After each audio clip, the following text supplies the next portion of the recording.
Oh my goodness. We have a sighting. I think we have a big YouTuber in the house. What's up? Welcome, everybody. Good evening. It is... Uh-oh. It's a double sighting now. What up, Rick? What is up, big YouTuber? Dude, I don't The know why audio's kind of low.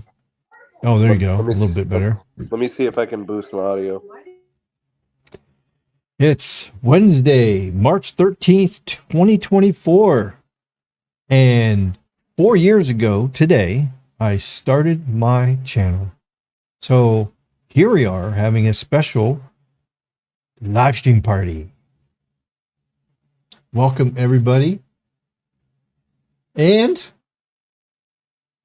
the person that motivated me and got me going to do this channel is in the house. The big YouTuber, SMT. Yeah, we up in here. Thank you. Big YouTuber. Someday, I hope to be a big YouTuber like you. Well, I mean, I'm a small YouTuber. You're welcome, Rick. Appreciate all that you do, man, for the community and all that. You know, it's good to have you and being involved in live streaming. We enjoy the streams, man. Yeah, it's been a long road, and it's even been longer for you. What year did you start? I think I started producing content like maybe 2016. 2016. And then I think I started live streaming like a year later, maybe. Oh, okay. There you go. And then that's when I kind of like officially started doing the podcast. Yeah, going crazy. Yep. Pumping out the content. Yeah, that's what I'm trying to do. I'm trying to pump out more content. Kind of hard when you're busy and working a lot and everything. So I don't know how you do it. You work 2 full-time jobs and got the family life. I don't even have the family life. So it's just me by myself. So I congratulate you for what you do on your channel with everything else you do. I mean, it's incredible. Everybody's busy in this world, Rick. You know what I mean? Everybody's got things they gotta get accomplished, and you just find the time, man. That's right. You just squeeze it a little bit in. So that's what I'm going to try to do.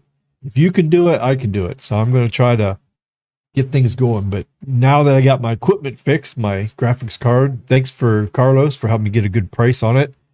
Thank goodness, because they didn't want to replace the broken one. So it's been crazy. It's so expensive to run a channel. You know, you got to have good computer, good microphone. You have to have all that stuff. And then you try to get the people to come in.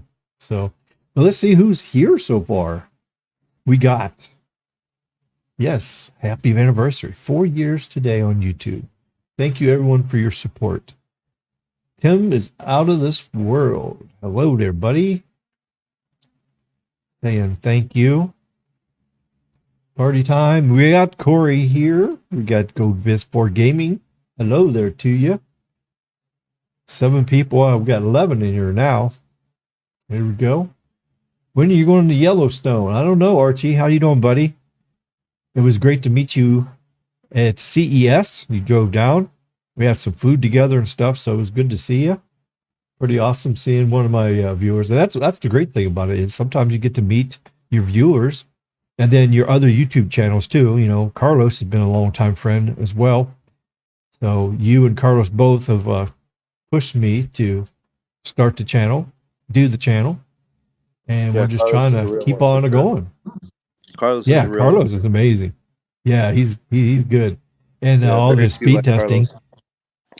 And it's amazing. I mean, he gets out of it, he just pumps out that stuff. And when I tried to go do the same thing he did, you know, it wasn't easy. You know, everybody looks on there and says, "Oh, well, it's easy." No, it's not easy. Because here you are, you're got a gimbal in one hand, you got a phone in the other, and you gotta operate the phone, you gotta pull up the speed test, do this and that without dropping on the phone on the ground and smashing it and cracking the screen. Rick, I always say this: if it's so easy, why can't more people do it? Exactly. It's so damn easy. Why isn't everybody doing it? Yeah. Why ain't it? Yep, that's right.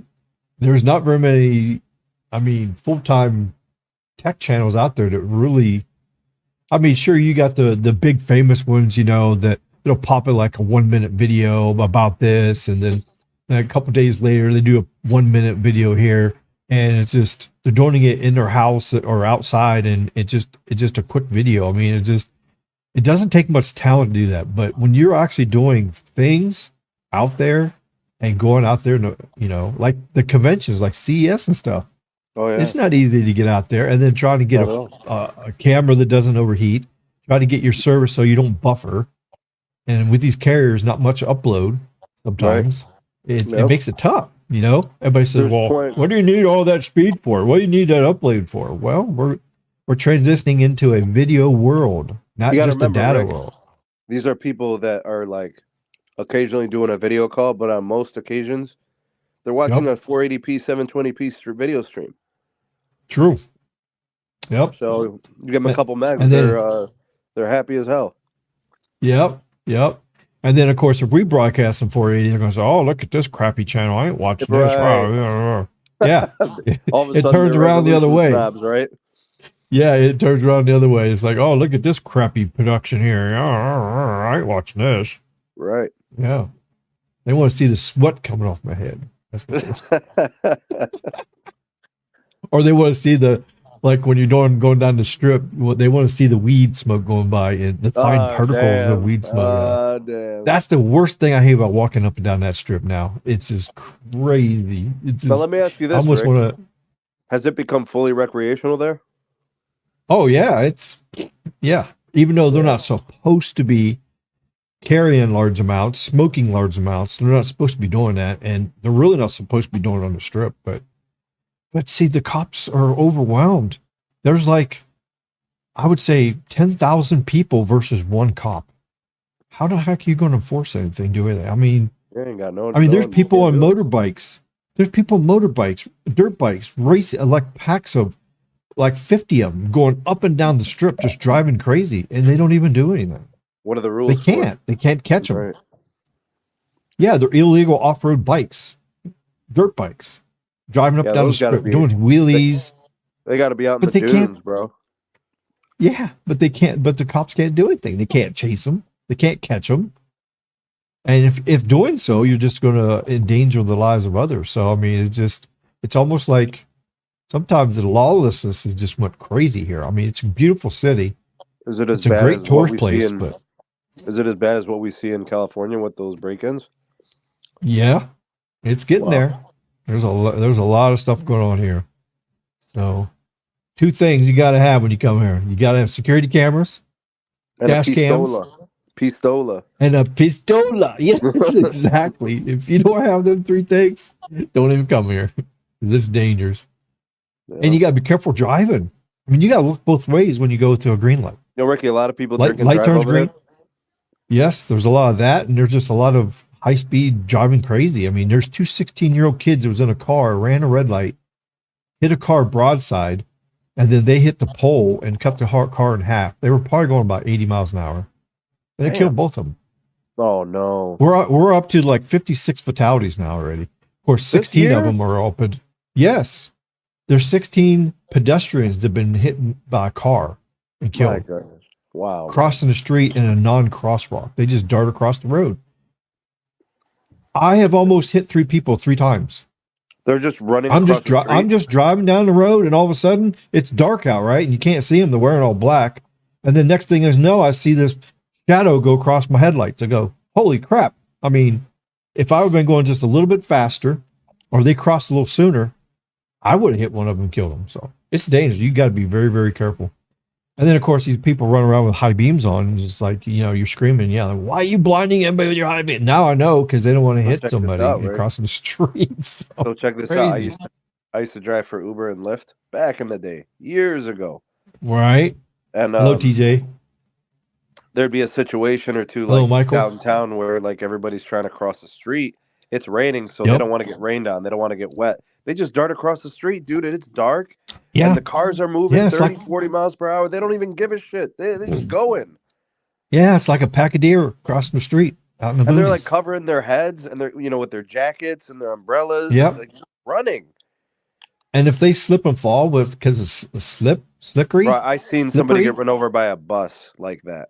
Oh my God. Like the bus ran over their leg. And then you slip. Yep. That's crazy. That's an instant fractured leg right there. That's crazy. Who knows if they survive, bro? You hit an artery, you could be done. Oh, well, true. I used to be a paramedic. I went on a call one time down in New Orleans. The guy was working on a garbage truck. And this is back before they had the automatic arms things. You actually had to grab the trash can and dump it in the back. Well, a piece of trash, like a pizza box, it was a little windy. It blew underneath the truck, right in front of the tires. Well, he went over there to grab the pizza box because he didn't want to leave litter behind. He's a good guy. He's doing his job. Well, the driver thought he was on the back because he didn't see him. So he went forward. The back two tires went right over top of him, smushed him. Damn. And I responded to that call. I was the first paramedic on scene. And it was crazy. Help him? What? Were you guys able to help him? Help him? Yeah. With a shovel? Ooh. Yes, dude. His guts all came out. Oh, no. I mean, that's kind of graphic and stuff. But I thought we're talking about like a garbage truck. Arm or something. No, the back two tires went completely over him, all the way over him. Oh, wow, that's yeah, it was crazy. That's just some of the stuff that I've seen in my life. That's why when I'm driving around, I'm doing stuff, I'm always thinking safety. It's like, what if this, what if that? And I think that's what's kept me out of trouble because you've seen the worst of it. It's a dangerous world. I've seen a lot of bad stuff. So yeah, that career was crazy. And I almost died 5 times, as a firefighter paramedic. So that changes your outlook. Almost died. It does. I almost died 3 times in fires. I almost got hit by 2 drunk drivers that drove right straight through our crash scene. He was already working a drunk driver crash. And here comes Bubba coming down through there, drunk as hell. All the lights are flashing. He drives straight down the middle and almost hits me and kills me. It's crazy. Wow. Yeah, it's a dangerous job, and people don't. I mean, look at the 2 Nevada state troopers that just died not too long ago here in Las Vegas. There was a drunk guy that they was on a traffic stop with, doing field sobriety, and then somebody runs in the back of both cars and kills both of the state troopers. It's crazy. In a blink of an eye. Yeah, it's a crazy one. Yep, you're just out there doing your job, and bang, That's why everything you do in life, you have to have a decision. You got to be smart and just say, okay, what if this? What if that? Always be ready. That's why you see so many of those like police situations where they just disengage. Right. Yeah. Because sometimes it's not worth dying. No. Yeah. And if you're chasing after somebody, okay, so you get a high speed chase, you're chasing after somebody's going 100 miles per hour through the city with 35-mile-an-hour speed limit. And you got red light intersections and they're busting they're not stopping. This criminal wants to get away. Sometimes you got to think. They could be on drugs. Do I chase? Do I chase through and try to catch up with them? Do I bust a red light just like they did? What if a car comes out and I broadside and I kill a whole family? That's things you got to think about. And when I was a paramedic too, responding to calls. Okay, baby not breathing. What's your first thing in your head? And you're driving an ambulance. You're going to drive 100 miles an hour there to get there to save that baby's life. All right. But what if you miss a stop sign? Oops. And you broadside a car 100 miles an hour. Now what'd you do? You just killed 4 people. And that's happened. There was a paramedic that got convicted, life in prison. Convicted? Driving ambulance. Yes. Oh, he was driving, God. I think it was like 75 miles an hour in a 55 zone. He ran a stop sign. I feel like he broadsided a car. Removes the liability in situations like that, man. Oh no, not at all. No, you're accountable for everything you do. Well, that paramedic. That's the same thing for me too. Right? At school. Yep. I don't know if I ever told you this. If there's an active shooter, and I don't respond, they're going to convict me, even if I run away and leave. Wow. Oh my God, that's crazy. Yet they won't give you the tools to protect you or anybody else. No, the state of Ohio permits it, but my district won't allow it. Oh, that's crazy. And then everybody's screaming, why is this happening? Why is this happening? Well, it's because you people are letting it happen. Yeah, it's crazy. Well, that poor paramedic, he got convicted. He was life in prison. Jury convicted him because that's insane. 75 miles an hour, and you go through a stop sign. The other people didn't have a stop sign. They had the right of way. So he busted a stop sign, 75, hit the car broadside, killed the whole family, all 4 people in the car. Mom, dad, and 2 kids. So he's still in prison today. And all he was trying to do is save a baby's life that wasn't breathing. But still, and there's been cops too that's killed a whole family responding to a domestic disturbance call. So it's crazy out there. So you got to be careful everything you do because you're accountable for everything you do. That's true. And Corey says, what do you do for work, Ricky? Well, I do security. That's what I've been doing for the top flight security of the world, Craig. Security. That's right. Security. So, you get to wear but the I've shirt. Also done, yep. But I've also done, I used to sell Nextel phones. Right now, me and Carlos just started up our company. We're selling push-to-talk radios, kind of like Nextels. So we're doing that. So we're trying to get it's for businesses that needs communication. It's got GPS tracking and all that. It's got dispatching capabilities and all that stuff. So we started the company. We're officially approved a dealer, and we can sell radios now. So, and it don't have to be businesses. If a family of 4 wants to get 4 walkie-talkies, you can buy the radios. It runs off of all 4 carriers. No way. 4. Yes, it's a very smart SIM card, and it locks on to the best signal and coverage. So if you're in a place where there's no skunky and it's stinking up the world, no problem. It'll lock on to AT&T, and then when it takes a shit, then it'll lock on to Verizon, and then you got your chirp. Oh, damn. Yeah, that's great. And if you're in US Cellular area where there's no other carriers, it's just only US Cellular, it'll work there too. So it has all 4 carriers. They don't have Dish yet. So, but of course, that's a different animal. That's a standalone fake 5G. Is it band specific, Ricky? Yeah, the radios have band 2, 4, 5, 12, 13, 17, something like that. So just your basic LTE bands. Gotcha. Okay. And these radios don't need much data either. So, I mean, all you need is like 256 kilobits per second down is all you need. So most everywhere you can go and get a megabit down on all the carriers or more. So, right. So it's pretty good. Yep. So doing that, we're just trying to sell some radios now.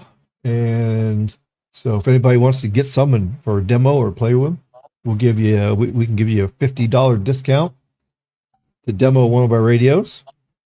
So, and it's like $20 a month is what the Ricky, data you want me to do something for unlimited that? push to talk. Ricky, you want me to do something for that on my channel? Do like a spot? Yeah, for sure. Okay. Yep. I've already started building a website. It's almost done. I got a little bit more stuff to do, more stuff to put in there. But we have the push to talk over cellular, which is like the Nextel, and then we have the DMR radios, which is like digital mobile radio, kind of like these radios. No. So they're walkie-talkies, so they do FM or digital, and they also do VHF or UHF. So, I mean, you can even get those radio. And then also we have a radio now too that is a smart radio. It's an Android smart radio. So it does push to talk over cellular, has dual SIM, so you can put one in for Mint Mobile, get phone calls and data on it. And then the other SIM will go for your push to talk services. And then it has DMR in it and FM. And if you get your GMRS license, which is very easy, it's a UHF radio license. Your whole family can get that license. You get one license, covers your whole family. I think it's like $25, $35 or something like that. Carlos just got his GMRS license. He's getting his amateur radio license next, is what he's going to get. So I have my FCC license for that too. But you could buy this smart radio. It's like $800. It's like a smartphone, walkie-talkie. You could put the GMRS on it, and you could talk on repeaters and just direct. Or you can just have your own private talk group, and you could talk anywhere in the whole country and the world. If you have a dead spot, there's no LTE, and you got a Wi-Fi hotspot, you just add that in there, and it'll do the push to talk over the hotspot too. Nice, dude. So we got a really good thing. So me and Carlos is really hoping that this takes off nationwide, and because even though we're setting up here, in Las Vegas, but we can sell anywhere in the United States. So we're just hoping to sell 1,000 radios and make both me and Carlos rich, and, we're busting our butts. We're trying to do our best. So, we're trying to make some money, pay off our bills. It's getting harder to live nowadays. So if anybody brings us any companies, like a construction company, security company, delivery company, anything, you give me the lead, you get 25% of the profit. So that's what we're going to do too. So we're going to help other people get rich. So you like a commission. Yep. So if we make $1,000, you're going to get $250. We'll just send it straight to you. No problem. So that's what we're trying to do. So because here on YouTube for the past 4 years, you know how much I made in YouTube in the past 4 years? $500. That's it. Oh man, that's tough. The last month I made $10 since I started my channel back. How about on the donos? Are you getting some support from the viewers? That's with the donos, yeah. Yeah, it's tough, man. Yeah, it's tough. It's a tough world. So that's why me and Carlos figured, hey, we'll start this walkie-talkie. We became a dealer. I have connections. So, yeah, the company's name is Southern Nevada, spelled NB, Satellite and Push-to-Talk Radios. That's the company name. Built the website. And we're also trying to get a dealership for a satellite phone company. But it's going to be kind of hard to push that. Now that the cellular carriers are going to be put cellular straight to your phone, not many people is going to spend $1,000 for a satellite phone and carry it around. But, what I'm trying to get is at least the satellite messenger thing going. So you can get that device. It's a little bit cheaper. And then you can connect it to Bluetooth to your phone. So when you do go hiking, you'll have satellite service until the carriers get done with all this stuff in the next couple of years. So that's what we're trying to do. So we're doing a walkie-talkie thing. And that's the nice thing about GMRS. If you get your GMRS license, you buy one of our radios, you can use it for, communications. When an event that you got an AT&T outage nationwide, you can still talk to each other. Oh, shit. Hey, where you at? Yep, it talked to the GMRS repeaters. So most of the bigger cities have got one, and it's starting to get pretty popular. So it's the next CB phase. We had a CB phase back in the day. Well, the new phase now is GMRS. It's General Mobile Radio Service is what it is. Basically, it uses 462 megahertz, and there's like 14 channels, well, 22 channels. It's combined in with the family radio service, because you can go to Walmart, buy those little family radio service walkie-talkies, but they're only like a half a watt. And they got a little antenna. They're very cheaply made. They barely get a range of a half a mile. So, but buying one of our radios gets you a little bit more power, and you get your GMRS license. You can do the full 5 watts. You can even buy a mobile radio from us with 50 watts. And you can even buy a mobile radio and make it into like a repeater, like a single frequency repeater. So you can put an antenna on your rooftop. You can get 20-mile range with a single frequency repeater with these DMR radios. So you can talk like a 20-mile circle. So if my daughter, if I gave her one of the devices, then I connect her while she's at school? Yeah, it depends on how far away it is, yeah. So if all cell phones go out, you'll have communications, yeah. Especially if you go outside. In buildings, a little bit harder, but you go outside, it depends on how high you get the antenna up. So, but for just a couple grand, you can have your own private repeater system set up. Yeah. It covers a 20-mile circle of your house. So we have all those DMR radio solutions and everything. So we can get it done for you. For sure. I can even show you the website here. Let me do that. Let me go to the website. I can find it with all my stuff on my screen. You know me, and I got all my stuff here. Let's see. Where is it? It should be right here. I was just looking at it.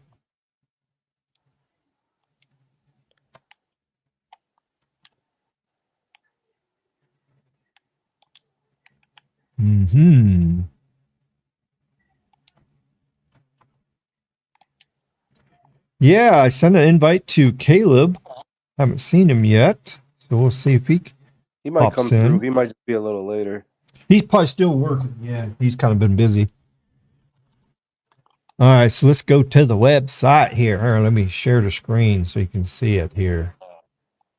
All right, so here's the company. Oops, Still got the banner up. Oh yeah, you can buy me a coffee if you want to buy me a coffee. You get the I got the memberships cafe, on people. there too. Get the get some caffeine. That's right. All right, here you go. So here's what I've made so far. It says, welcome to Southern Nevada, Satellite and push-to-talk-radios.com, a tri-state cellular LLC company located in Henderson, Nevada. Office is open for appointments only. We provide push-to-talk radio solutions. POC stands for push-to-talk over cellular. DMR stands for digital mobile radio. And we can customize for your business or family even. And there's our phone number. Picked a really easy phone number. So here's the entry-level push-to-talk radio. So for $275, you get this little walkie-talkie, $10 for the SIM card, $20 a month for the service, and bang, you got nationwide walkie-talkie like Nextel. This is a T60. And you can have as many talk groups as you want to. There's a bigger picture of it. And then we got a heavy-duty version of it. It's the GP700. So you can actually do the same thing with this, and you even have a weatherproof mic for it too. So this will handle the dust and the water and all that kind of stuff. So it's IP68 rated. Very nice radio. And here's the smart radio. It's got a 4.8-inch screen. It supports DMR and push-to-talk over cellular. It supports, well, we don't have no 2G or 3G anymore, but it has the 4G LTE. It's got dual channel in it, so it can, Ricky, I think it's like 2-carrier aggregation. I don't know. There is an international version of this radio, but you have to use an international SIM card in it. But it does have the other bands, like band 1, 3, 7, all the basic, those bands. And let's see, it's got USB-C charging. It's got dual speakers in it. It's got an SOS emergency key. They're cool. What's up, buddy? Yo, what up, man? Yeah, it's got a man down button. It's got 1080p full HD camera in it. The only bad thing is it's only Android 6.0, but at least it's got that. So, but this is a pretty nice radio. So this is a two-way radio. So you can do GMRS on this. You can do DMR on this. You can do push to talk over cellular like a Nextel. And this thing runs about $750. The normal price is $1,000, but our price is $750. So for $750, you can get this. You run dual SIM on it. You can put the push to talk SIM on one side. The other one, you can put like a cheap carrier like Mint Mobile, whatever in it. So we got this available that you can get. And then here's the DMR radios. These don't have the push to talk over cellular like the Nextel. These are just only, you can use them for GMRS or your private business band channel or your own repeater system. Make it for your company. So you got 3 different levels. You got the entry level, 480. Then you got the 580, has a few more features. And then you got the top dog is 990. So this one is actually military grade. It's also certified for law enforcement use too. There's some people around the country that has this system. So yeah, it's pretty cool.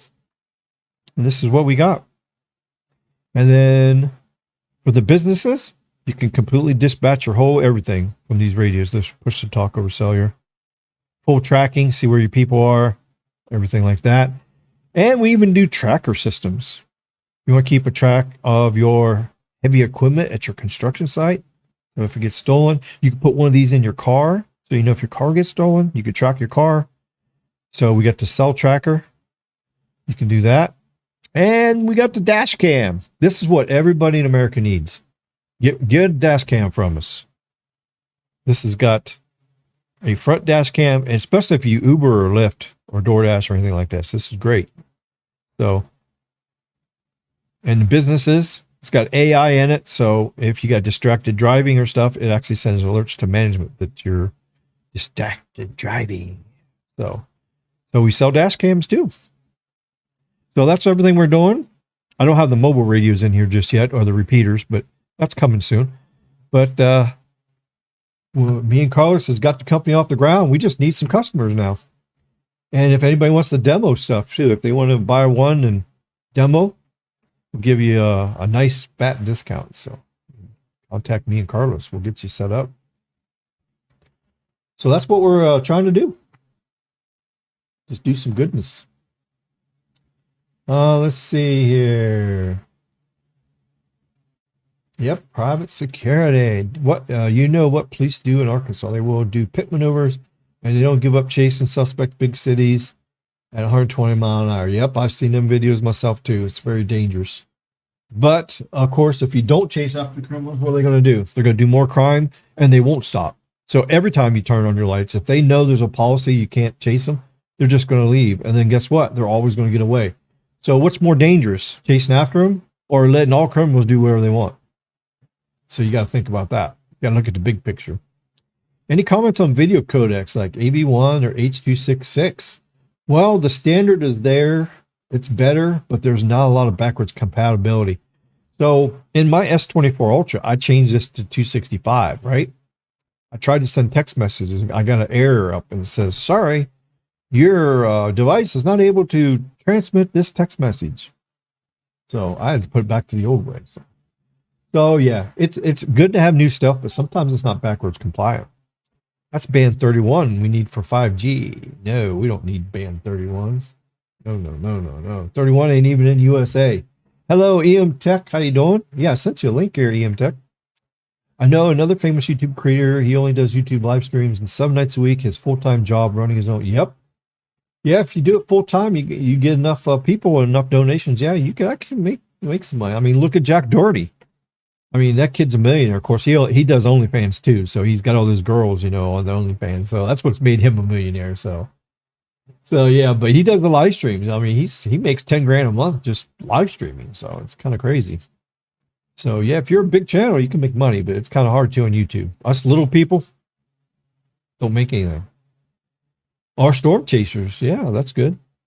Chaser Brandon has a Motorola Wave TLK 110 LTE radio, and that radio costs over $1,000. See, I can do better than that. Huh. Yeah, so for $275 and $20 a month, I can beat.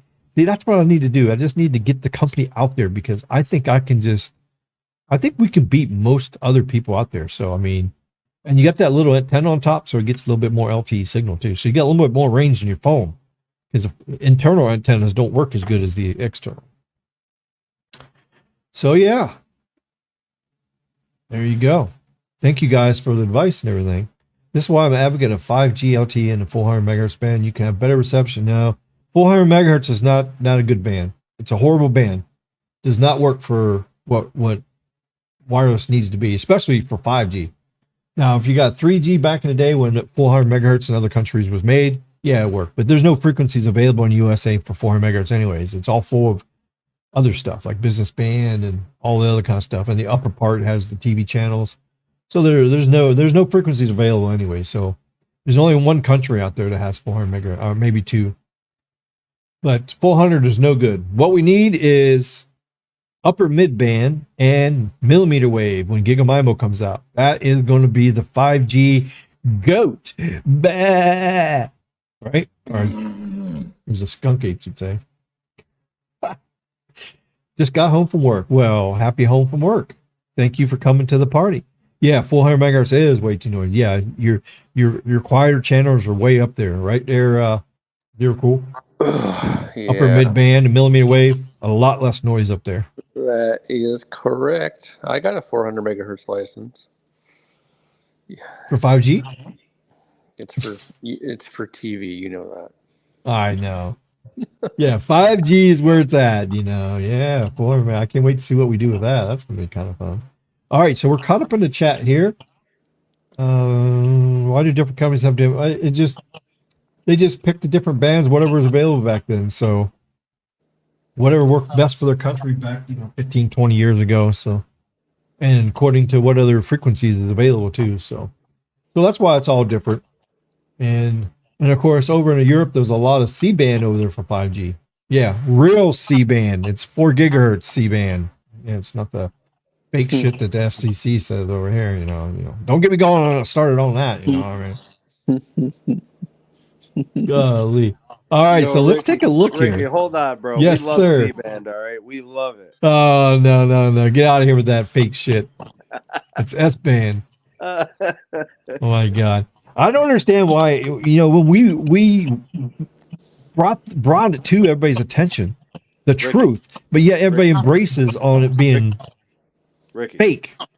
The FCC called it C-band because the satellite operators dubbed it C-band. So it's been C-band for 50, 60 years, since the 70s. Well, that's fine. If the satellite companies wanted to call it that, but it's not that. But here's the thing. Here's my number one argument. Here's my number one argument. Band 2. Do we call it S-band? Band 13. Do we call it L-band? Do we call it any of that? No.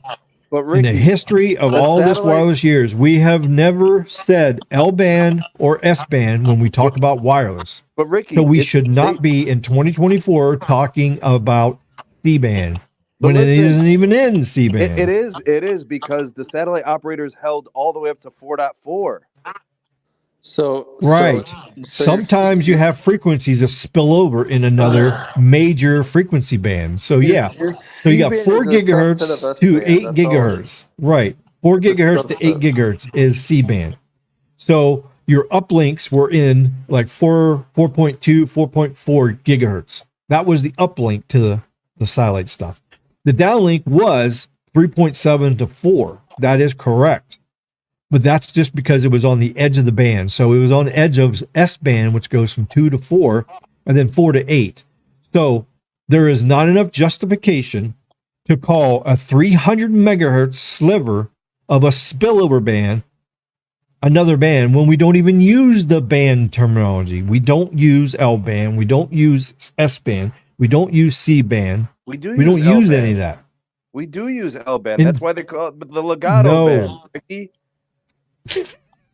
You're a mess. You're a fat mess. What you mean? So 3.7 to 4 is now reallocated for 5G in the United States. There's 0% of that frequency that is in C-band. 0%. So why would we do something back 30, 40, 50, 100 years and do it today? So we're not going to do that. Ricky, hold on. There's about 280 megahertz of guard band that spills over the 4 gigahertz. That's going to be auctioned in about a year. No, there's not 280 megahertz. No, there's not that much. Yes, there is. No. Yes, there is. 200. No. Yes. Come on, man. I'm dead serious. You're gonna make me get my map out here. Okay, here. Get it out. All right, there we go. Let's go. Pretty Ricky. All right, let's go. Let's take a look. All right. Here, I'm going to show you. Nope, it's not that one. Not that one. Not that one. Not that one. Pretty Ricky, what they called him. You guys are a mess. You guys are a mess. You know, I'm gonna. All right, where is this at? I'm gonna do here we satellite stuff here soon, Ricky. Just you wait. Are you really? Yes. Okay. Yeah. All right, so Ricky, here, watch this. Guard band to have another auction, dog. All right, looky here. All right, let's find. Well, let's go to Verizon. Wait, this is all the frequency. This is band. Yeah, okay. So let's go down here to 3.7. Okay. All right, look at here. The highest frequency that is out there for 3.7 gigahertz is this. The highest frequency that was issued by the FCC was 3.980 megahertz. Okay? Okay, so 20 megahertz. Wait. 20 megahertz away is 4 gigahertz. So it's 20 megahertz channel that is a guard band between 3.7 and 77 and the 4 gigahertz starting point of C-band. And these are all the companies that has that very top high frequency. So even here in Vegas, So Verizon, or look, on T-Mobile has going on the very top part. Ricky, nothing's being used until 4.2. That's 220 megahertz a guard. No, we're talking about the guard between C-band and S-band. That's what I'm talking about. Oh, okay. I thought you were talking about the actual guard that exists that nobody. Oh, no. The guard band in C-band is I don't know what's from 4 gigahertz up. We don't know. But I'm talking about S-band. So I'm just showing you there's no reason to even be calling all this shit C-band. There's no reason, because the highest frequency goes to 3980. You just minus 3980. You just minus the 4.2 from the highest frequency of what your 220. What your C-band is currently. But there is some stuff being used on 4 gigahertz to 4.2 gigahertz. No, it's other services. It's not the radio altimeters for the plane. That's right. Yeah. Yeah, for the plane. See, that, Ricky. So there's no guard band in there. It's at 4.2 or higher. It's at 4. Okay, so you're saying that there's zero of anything being used from 4 to 4.2. Yeah, that's why I'm telling you there's enough for another auction. The altimeters to go to like 4.2 to 4.4, I believe. Bro, put 20 megahertz of guard on each side of those two use cases. Go ahead. You still got 200. You got 180 megahertz of usage. Come on, man. Oh my God! I know. Yeah. Actually, I think if memory serves me correctly, I think there's some military stuff that actually uses. That's what I was thinking. I think there's some stuff being used from 4 gigahertz to 4.2. I think no, the military shit's like at 4.4 and 4.6 and shit like that. Maybe it was previously. Okay. I don't know. I have to go. I would have to go and actually do a deep dive on those frequencies and see what's assigned to it, because I can look it up in the database and tell you what everything's on those frequencies and everything. But anyways, enough of that. Let's talk about some history. Some history. Let's see. All right, let me find my spot again here. Uh-oh. Where did it go? Oh, here he is. Here we go. All right, so here we go. Let's talk about some history. So we're going to go back and look from when I first started on live streams. Yeah, let's go back. 4 years ago. So here's the first video I did when I did it, and of course there's no sound on here. Well, I can turn the sound on, but it's just going to feed back, I think. But anyways, this is a live stream I did back in the day, and of course I was 200 pounds. There's Carlos. What are you now, Rick? Like 154. Wow. So I've lost a lot. That's what I used to look like. And of course, and this is what I look like today. I mean, it's like night and day. It's like crazy. But it's crazy. Let's see. But yeah, this is back in the day. And we talk about some stuff. So that was 4 years ago. That we talked about the air gig, which never happened. They shit canned the idea because there was none of return on investment. So in that video, I showed everybody how the antennas worked, and you know how I like showing people the tech side of stuff. Look, there was T-Mobile Sox, Carlos, and look, Mr. SoftBank. Yeah, you remember who that was, right? Tony Montana. Yeah, here we go. Here I was talking about the 3.7 gigahertz band. See, back 4 years ago, we was talking about the future of it. And back then, we didn't even know what band it was going to be called. I was thinking band 43, but I never thought that they would use a European band 77, but they did. No, I knew it was Motorola Edge Plus. Rick. We didn't know if it was going to be 77 or 79. Yeah. Well, 79 is actually all in the C band. It's everything's above 4 gigahertz, so that didn't even match the license they sold. So, because N79 is 4.2 gigs up. That's what N79 is. Now, N78 has got, it goes from 3.3 to like 4.2, I think, is what N78 is in some of the other countries. See, and that band spills over a teeny bit over into actual C band. So yeah, we had Tim in there that day. We had a few guests in there that day. And then we were just talking about speed. Look, we're showing speed test 60 down and 14 up, and we thought that was good, back then 4 years ago. Isn't that crazy? We were like jumping up and down. Oh, look at this, 60. I mean, I remember 60 down. I remember when Zero Cool was bragging about the Band 41 aggregating 60 megahertz on LTE. And look what it can do now. Yeah, Still bragging about it. Still bragging about it. Yep. And then we was talking about cell mapper. Here's the thing, Zero that was Cool, our big thing back then. 60 megahertz of bandwidth on the downlink was getting me about 2 megabits on the uplink. Exactly. Mm-hmm. I remember that. Yeah. Yep. Now look what it can do. Well, there's Mike. Wow, Mike's been he's been rolling with us since the beginning of the channel there. Oh yeah. Dude. So congratulations on the old timers there. That's right. So there we go. So that was that live stream I did. So okay, let's go back and look at a couple of other ones we did.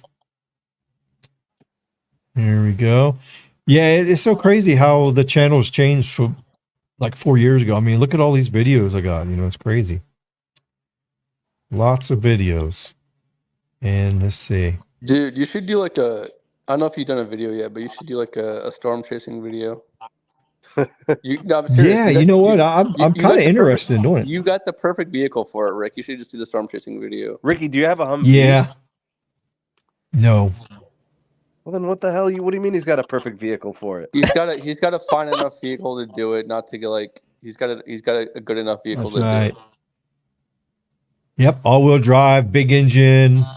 Sucks gas a little bit. I mean, it when ain't you get a into Humvee, it, bro. The only way I do it is if I had a Humvee. No,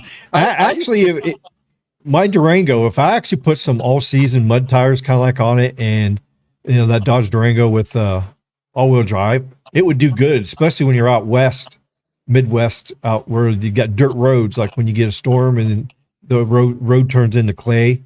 There's been many storm chasers that got stuck on these back roads like that because they don't really have gravel. They're dirt roads. They're actually really dirt roads. Yeah, back in my younger days, I was a maniac. I was doing storm chasing. A maniac in my Taurus. Oh, you had a Ford Cliff Taurus, bro? I was doing storm chasing in my Taurus when I was on the fire department. Yeah. Oh, you missed it. You missed what he just said. Oh my God, that's crazy. Yeah. SMT is crazy today. Oh my God. I just sneaked that one in, Ricky. Yeah, you snuck. You didn't get past me. I heard it. That's crazy. I think people on the channel heard it too. Oh my God.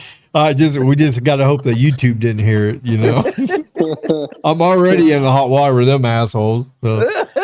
They're already trying to chat ban me every day, saying I'm a cyberbully. It's like I'm not a cyberbully. Ricky, you know my Sneed Clips channel? Yep. They banned me from chatting on it. Oh, he did? Holy shit! I didn't do nothing. And you didn't do that? Yeah, I didn't do nothing. I don't even comment on. I don't even use that channel to do comments on videos. That's so crazy. All right, here's the video I was talking about. Release 16. Yo, shout out to Gene, I did the 3GPP release 16. Talking about the early stages of fake 5G. That's right. Yeah, all the rels, Ricky. All the rels. All around. Yeah, don't forget, I got a poll up too. So make sure everybody answers the poll. The poll question. So yeah, so that's what I started Ricky, off 4 years ago. Since we're kind of talking tech and stuff in between everything.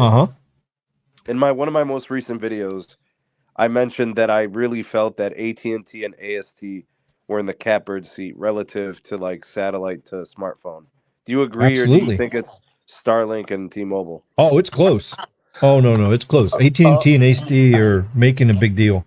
Oh, so could we talk about that just a smudge here, because the next year's Samsung phones with the X80 modem and with the Android 15, it's going to have that capability baked into Android. So And I know Sneed, you made a kind of a video saying, you know, will T-Mobile possibly charge for that service? And they have to get this ready next year, right? Because that's when the capability. Skylar Satellite is the one that's going to be doing it. For sure. Yeah. Remember on my X80 live stream, I talked about it. I never even heard of that. It's going to be built in, and the frequencies. Well, actually, Skylar Satellite is actually a third party. They're like a person in in between. Type in between. Yes, they're like the middleman. So basically, the X80 modem making the capability of the bands. Then Skylar is actually the middle person, and then they will launch it through the carriers to the phones. Yeah, they've actually set up some bands here. Well, what do they have in this? What do they have in the sky and space? They got Leo or medium Earth, or what are they using? Oh yeah. Here, let me show you. Who's their parent? Do you know? Here, let me show you. Let me find the page here. Right. It'll be nice to know because I can kind of. I like to plan in advance. Oh, okay, yeah. Oh, here I think. Oh, like which phone you're gonna buy or whatever. All right, here we go. I don't know. We'll see. This is what's going to be in the X80 modem. Is this company's capabilities? Skylo. It's going to be Skylo ready. So this is what Skylo is going to offer. I'm sorry. Can you go up just 1 second? That graphic. Mm-hmm. So, yep. Oh, it's got devices from Cat, Motorola, Qualcomm, Samsung. Yep. I'm not seeing Google on there. When we zoom in. Interesting. Nope, I don't see no Google. All right. All right. So here's the other people that's chipping in now. These are all going to be part of it. Amarsat. Let's see. Samsung's going to have it in their phones. Let's see. Qualcomm. There we go. Of course, the maker of the chip. And then you got Deutsche Telekom. Is that how you say that? Deutsche Telekom. AKA Douche Telecom. Okay, so the Bullet Group actually made the Cat phones. They're out of business. Yep. So this means, exactly. So this means we would have some choices. We either have Samsung or Motorola. And for RF, I would get it. I'm going to get a Motorola for this. That's what I'm going to do. That's what I was thinking about actually doing. So, okay, cool, man. Very nice. All right, so here's some other people here too.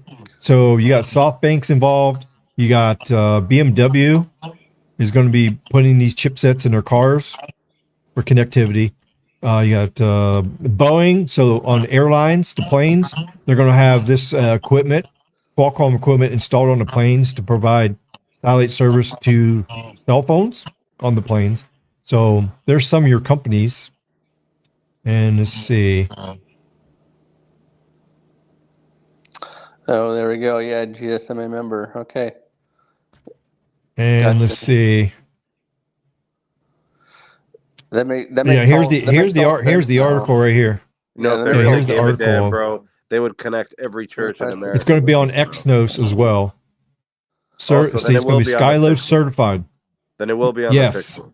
All right. Yeah. So it's going to be on Exynos and the Qualcomm modems.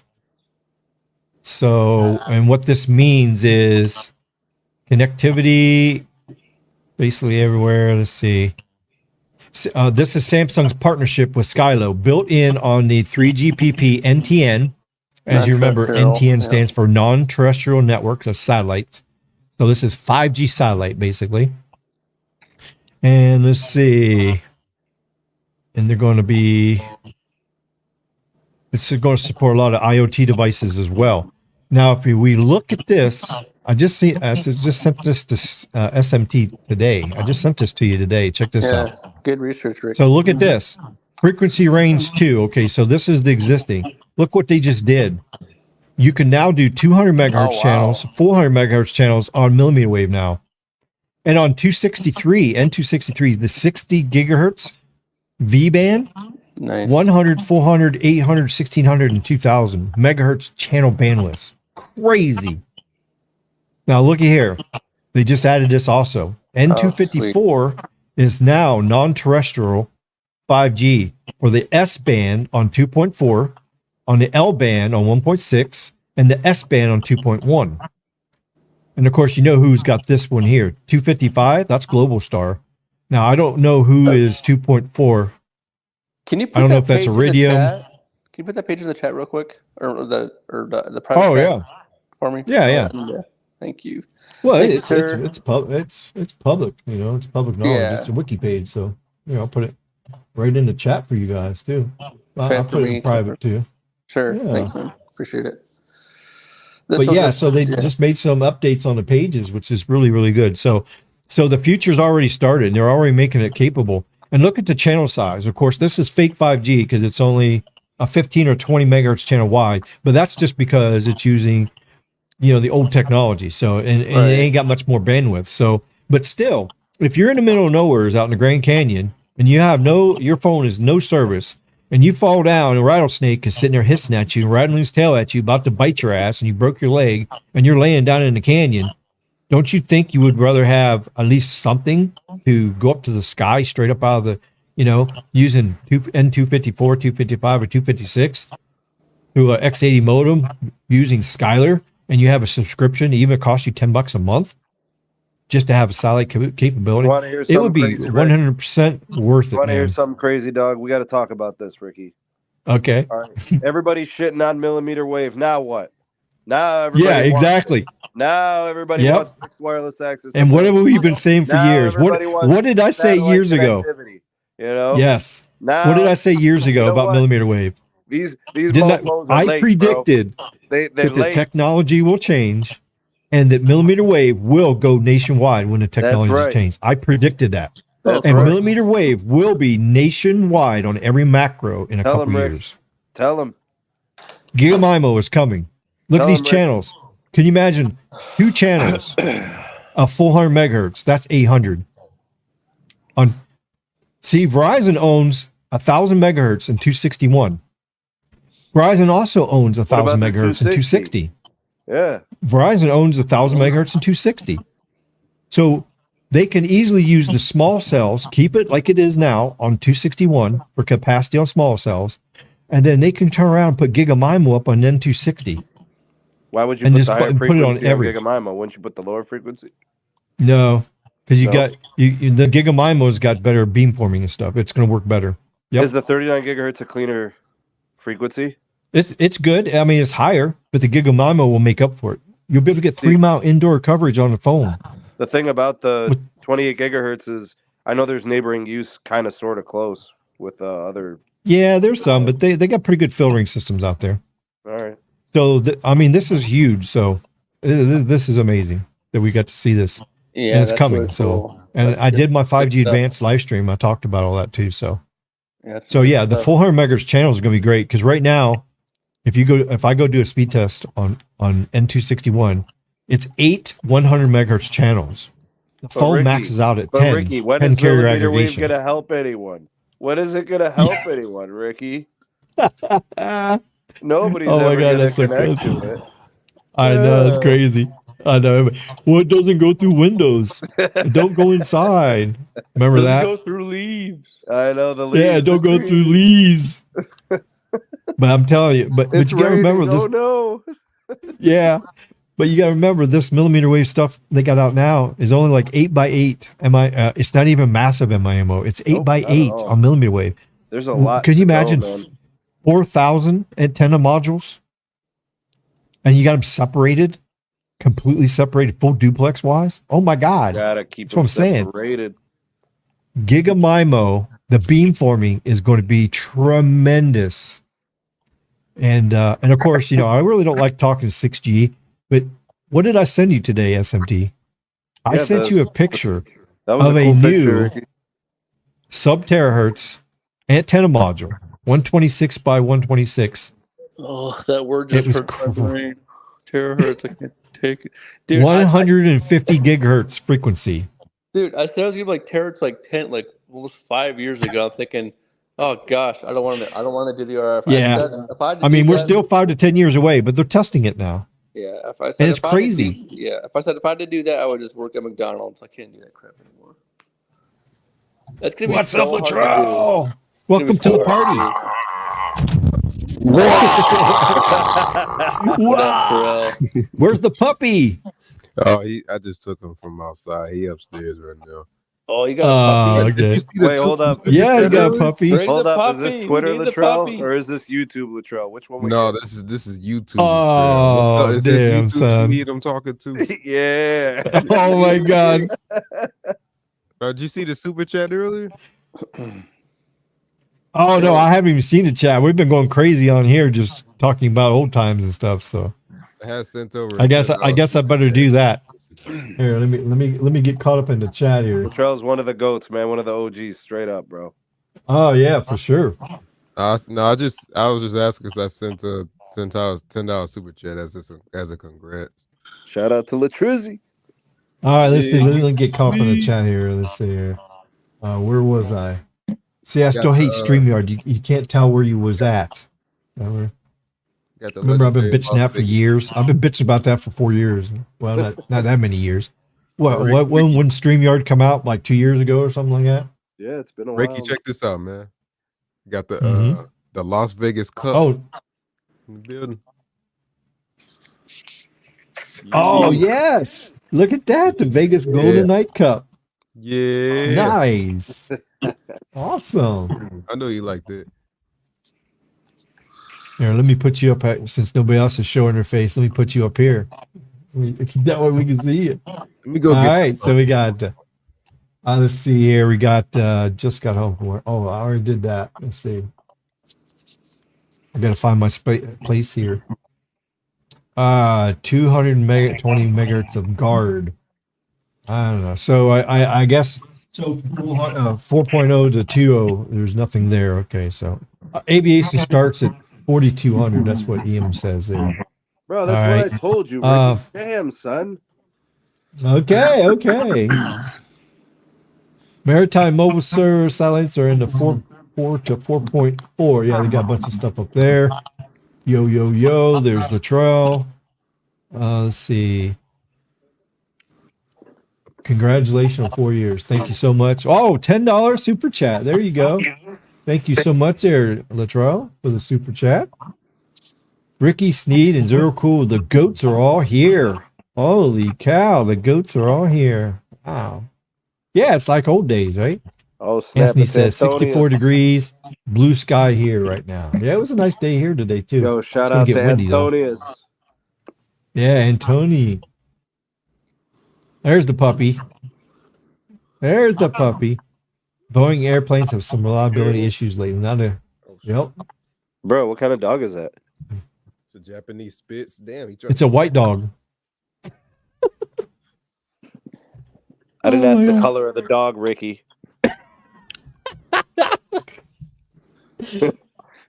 It's a cute white dog. Man, that thing probably has to be groomed often. Doesn't it shed a lot of hair? Looks like a happy My dog. brother's wife has a dog just like that. I mean, look, it's the exact same breed. And guess what they named it? Snowball. That's what the dog's name is, Snowball. I almost called him Snowball. Really? Wow, what a coincidence. So close to naming him Snowball, bro. So what? Nickname would be Snowy? What would you do with that? Yeah, it was Snowy. What Sneed say? No, YouTube Sneed. My bad. What did YouTube Sneed?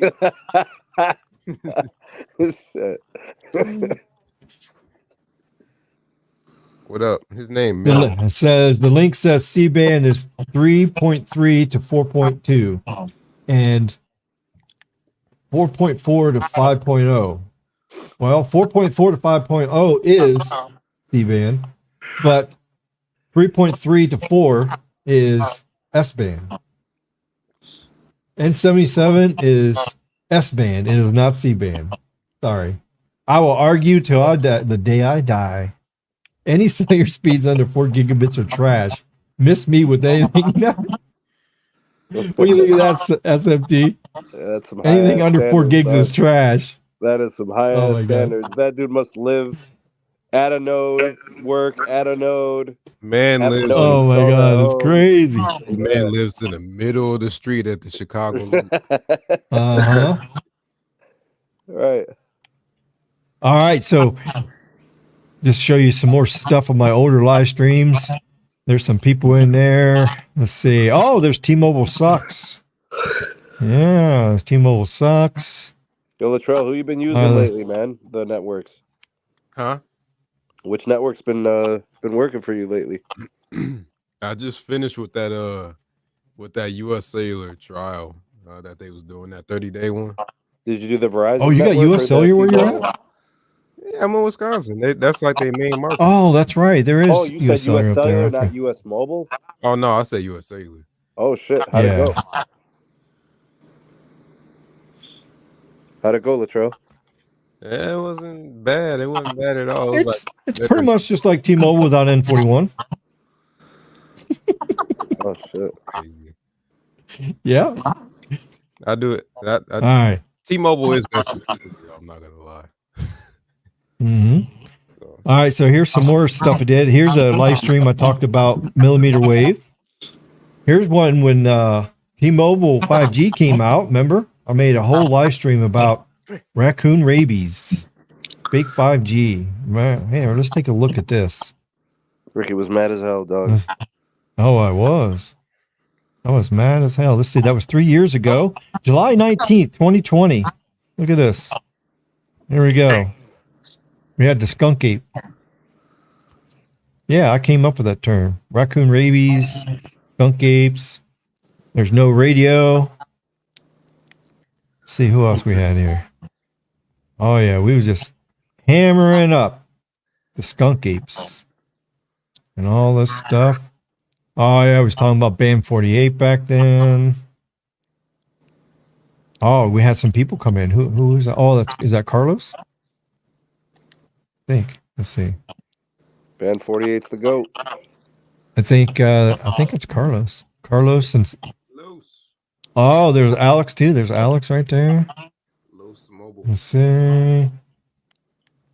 Who was that? Oh, that was no radio. Okay, he must have been at work. There's no radio. But yeah, so we did that live stream, and let's see. You're far as hell from the mic, dog. Oh shit. Uh-oh. Oh yeah, you got to eat that thing, man. Eat it like a hot dog. That didn't sound right. Right. You hear this, Melly? Oh no! Cover your dog's ears. Pretty Ricky, what they called him. This is his. All right, let's see what some other live streams we did. Okay, so we did that. Then I did this one here. I talked about IAB, which never really happened. Band 48, which happened. And Auction 105, talked about that. This one here was a pretty good episode. Top 10 things to know before you buy a phone. That was pretty good. SMT joined me on that one, I remember. And we hammered it out. We really educated a lot of people on how to pick a phone and stuff. And then look at here. I was one of the first ones to show people what Starlink was and that it was coming and talk about it. I did that 3 years ago. And look where we are today with Starlink. Over 3,000 satellites up. Crazy. Major keys. Yep. And then let's see. We talked about some more 5G stuff. Talking about millimeter wave, mid-band, low band, and the difference. And then, of course, we had to hit on the raccoon rabies again. So we talked about T-Mobile, deception and lies. And then we did this one here says, well, we talked about MVNOs. But of course, there's one person that talks about MVNOs better than I do. And that is Stetson. Stetson doing a great job. And then we did one on Wi-Fi. We was wondering whether Wi-Fi is always going to be better than 5G. We did this live stream talking about DOCSIS. Oh, yeah. Trash. And we did this one there, just a regular live stream here, a regular one here. Oh, and here's the live stream where I finally got my green screen. So I was actually stepping up in the world. So we got studio quality sound now. We have the StreamYard app. We got, well, this is when I still was using the gaming headset. So the sound wasn't quite as good. And I was still fat back then too. But Mr. Ricky, the green screen was, yes, and that's true. I started off in the keys, and then look at here, talking about tech. Man, I've been just doing this for so long. It's just so crazy. Time is just flew so fast. You know, it's 4 years it just went by. It's like crazy. Even recently. Yeah, there's a green. I was just like, damn, bro, we just went through New Year's. We already in I know, it's just time. Yeah, it's spring break already. Ricky, all this was happening during Miami COVID, already getting hit. Miami already. It was happening what? It was all happening during like the whole COVID thing, you know. Oh yeah, that's true. Yeah.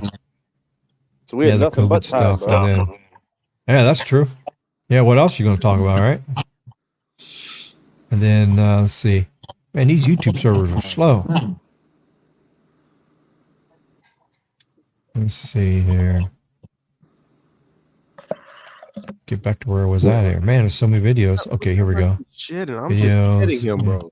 I'm just petting him. Look how much he's shitting. Oh yeah, see, I couldn't deal with that. There's no way. I'm kind of allergic to. He hasn't made. I'm allergic to. You want to get down? Dandruff and stuff, dust and dandruff and stuff. Yeah, that dog would make me sneeze, and my allergies would be going crazy. I don't got no allergies because let's see. We had okay, we talked about that. And let's see. Get down. All right. So then we talked about. Oh, then we talked about beamforming with the new millimeter wave. So we showed how beamforming is making a difference on millimeter wave, and this is going to get even better now that GigaMimo is coming out. Then we talked about Wi-Fi 6E. I did a live stream about that. So there we go. And then we did this one. I talked about the dip. Huh? Did you do a stream on Wi-Fi 7? Oh yeah, I just did one just recently. Yeah, you missed it. Uh-oh. You spilling your stuff there? I spilled my drink. It's on where the cable is at. Oh. Shit. Don't spill it in your keyboard. It's spilled really right on top of the power supplies, bro. Uh-oh. Damn it. Not good. Not good. We're going to get you a damn sippy cup, man. Oh shit. So this video here, we talk about the difference between fake 5G and real 5G. If you haven't watched this, make sure you watch this one here. Real 5G. And let's say we had an open discussion there. We did, I talked about EMPs, what it would do to communications, talked there. And then this is when I had a little small break from YouTube because of the trolls. But then here I came back 2 years ago. I started this stream, came back here. Yeah, and while we're talking about trolls, oh, here's when SMT was joining me for this live stream here.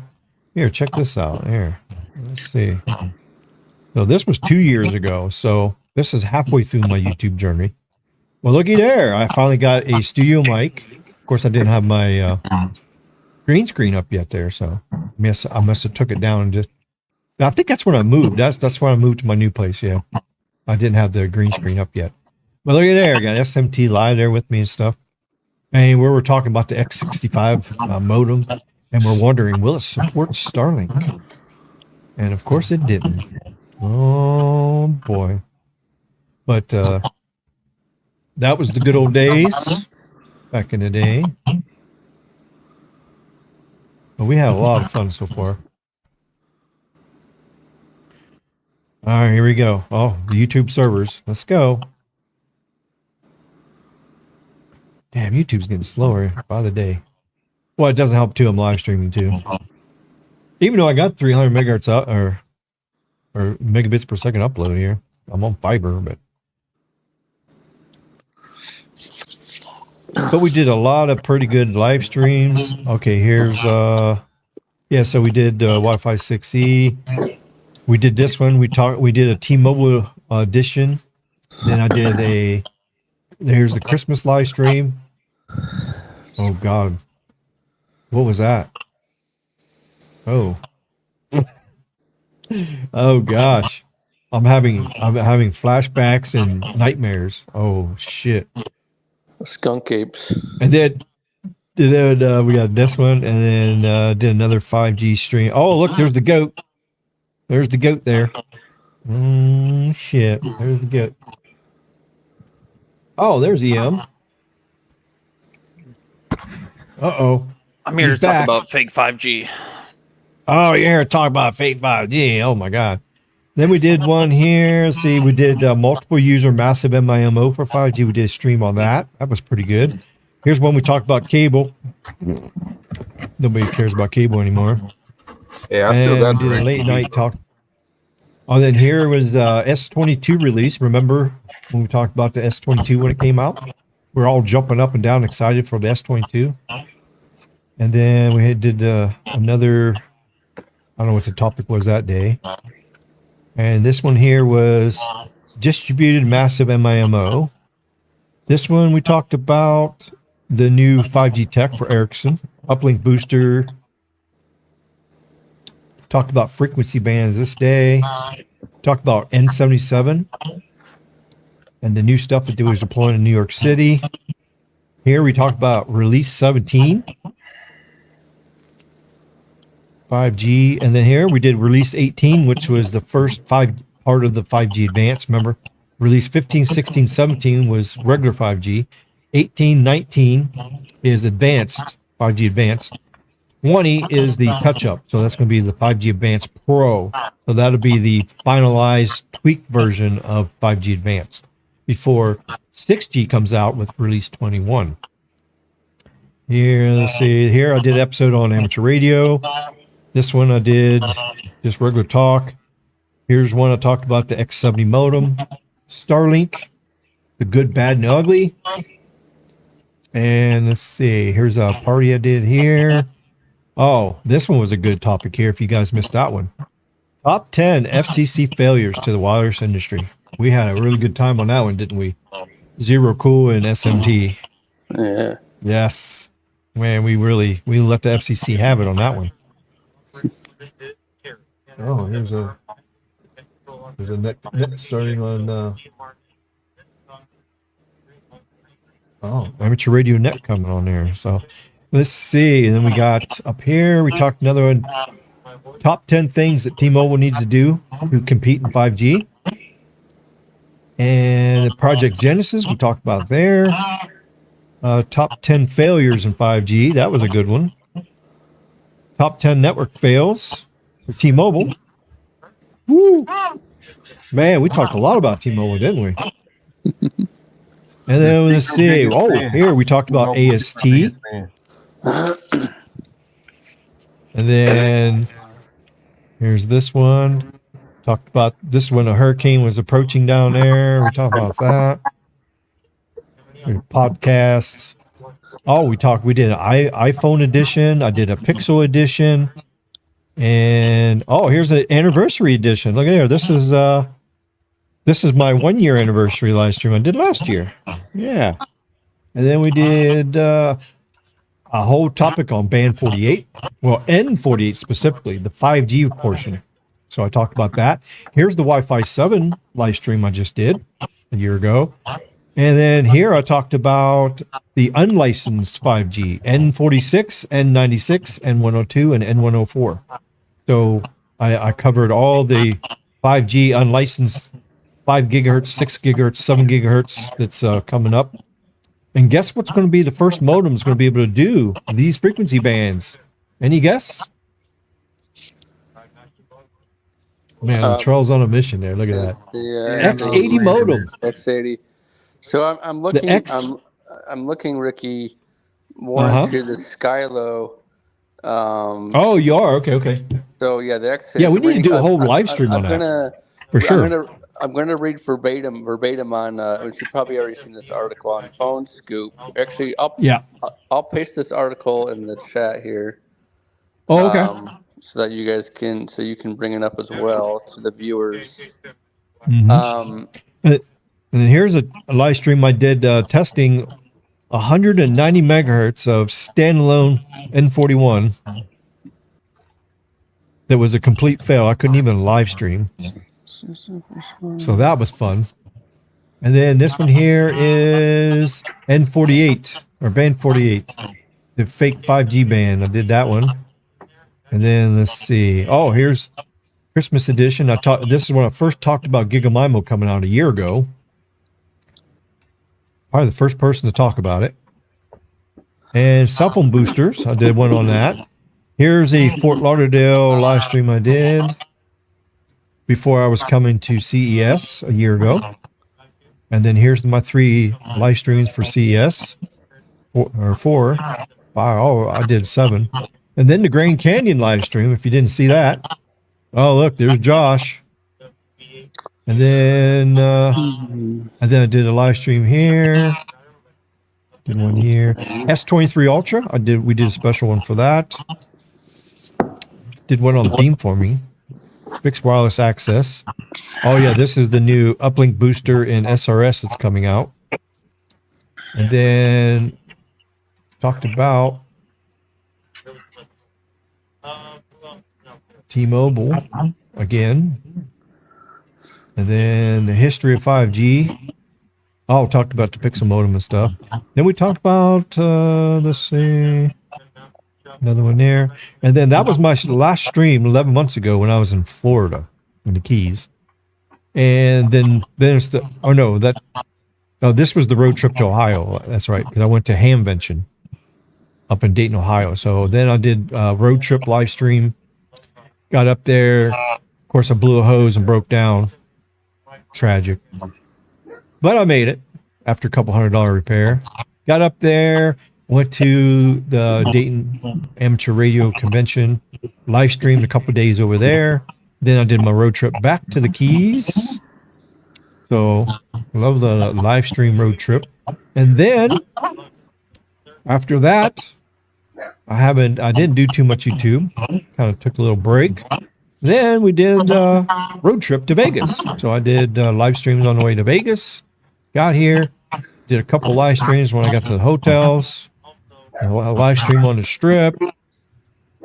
CES 2024, the live streams. And then now, here we are today, back talking about fake maps. And then we did an Ask Me Anything stream. We talked about the X80 modem. 5G Advance was this last week. And then here we are today, 4-year anniversary. Now, those are live streams. Now, there are some videos. Now, here, we'll go back. And then we'll go back and check out the chat here. These are all the videos I've done. I didn't do I'm not an unboxing expert like Latrell. But I just never really got into. I just mainly did live streams about wireless tech. And I got the drone 2 years ago. After I got 22 hours of flight time now, but I flew lots of drones. And we got Carlos. Hello, welcome to the 4-year anniversary party, buddy. Yo, what's going on? Yeah, we're just going over the history of my 4 years on the channel. We got quite a party in here. We got Zero Cool, EM Tech. We got the big YouTuber, SMT. We have Latrell, the unboxing expert. Unboxing expert. Yeah, you do. You kill it, man. Your unboxing videos are the bomb. Yes. And then we got the speed testing expert, Carlos. It's in the name. I think I might have done one unboxing video in the past 4 years, and it's like, no, this ain't for me. This ain't for me. But here's the videos I did. Now, these were live streams that I had to convert over because something happened. So they're not showing. They're showing up in video. And let's see. And then here's all my drone footage. So all the different drone videos. So if you missed my drone videos, go back and watch the drone videos in the Keys. Bro, Ricky, I picked up the monitor, bro. It was just so at the bottom. Oh no, man! You just really did it, man. It should be poor LG monitor. It was just the bottom. Oh my god. Oh, just the bottom. Yeah, it's good. As long as you didn't pour it into it. And then after I got to Vegas here, I started doing some more drone videos. So here, I just started back with drone videos here. I just did Red Mountain. So this video was pretty amazing. Red Mountain. And there we go. There's the whole history of my channel from 4 years right there, just in a thing there. So let's go back in the chat and see what's going on. Hey, yo, and then we'll Steve. see what. What up, man? So is it true that Ricky likes Uncle Octopus? Bro, he's into that no! shit, bro. It's crazy. Oh my god! Oh my gosh! Bro, she a little frumpy, but he's into that. She a little frumpy, but he's into that. That's what I think about that. She got that Any muscle series top. speeds under. Ricky's into that. Oh my god! You guys are nuts. I'm sending a skunk ape to your house right now. Latrell should be using T-Mobile where he lives. Uh-oh. Actually, the only seeing 4 gigs in the stadium on the streets of San Francisco and Fremont, California. I maxed out over 3 gigs when I had my S23 Ultra. Well, me and Carlos currently hold the highest speed test for millimeter wave right now on StetsonsCoverage.com maps. So that's pretty cool. Which we're going to talk about that here in just a second. Got that millimeter wave. Let's see. That's right. Yeah, that millimeter wave, good stuff going on there. Yeah. So here, let me go back up to my page.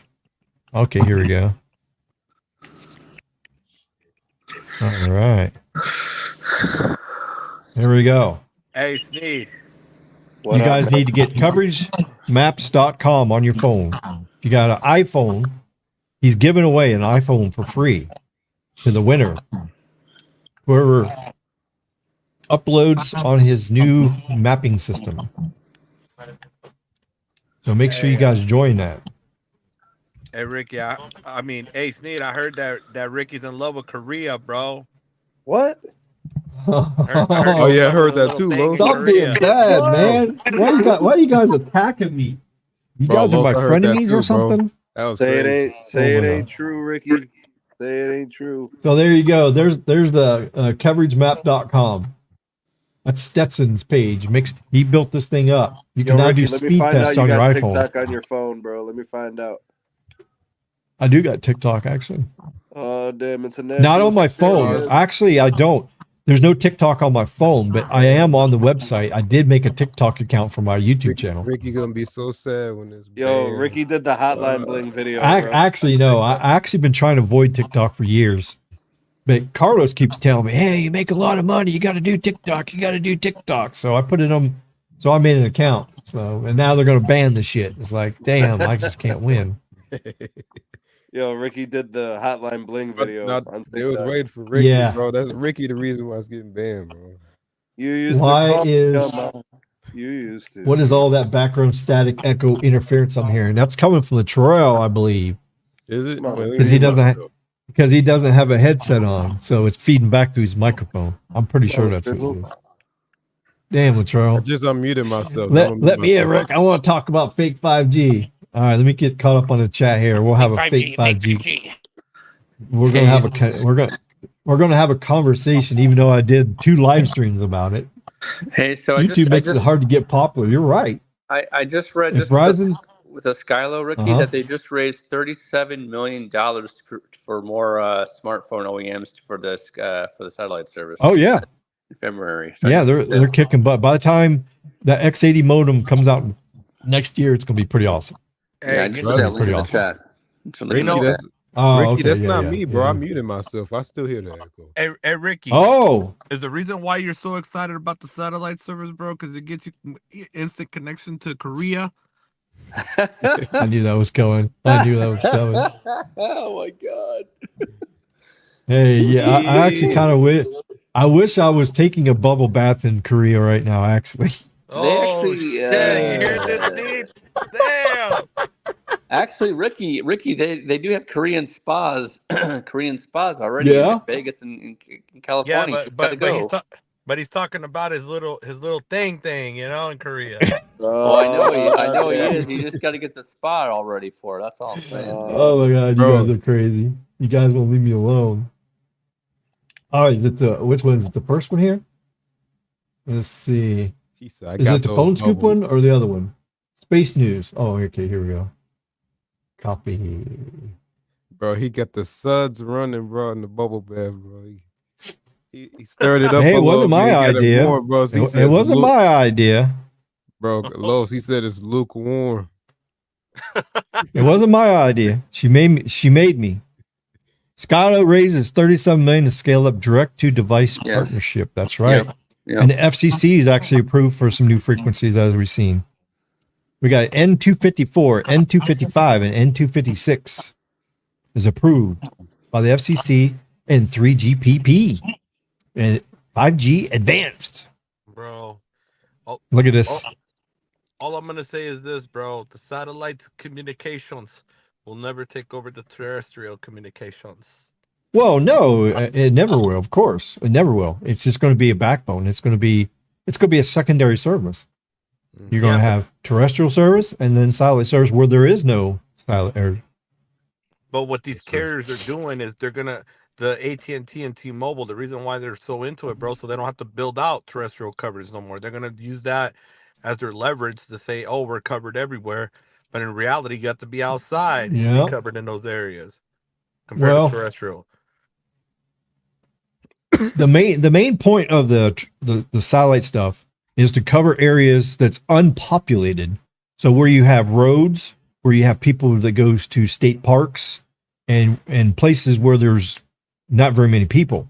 So you're not going to need a $3 million cell tower and get 1 gigabit speeds out there because there's not enough people. So just a couple hundred people that's sparsely using their phone, the satellite service is going to cover it. So the carriers are never going to put towers out in the middle of nowhere in a state park because the return on investment is not going to happen because they spend millions of dollars to get that out there. And then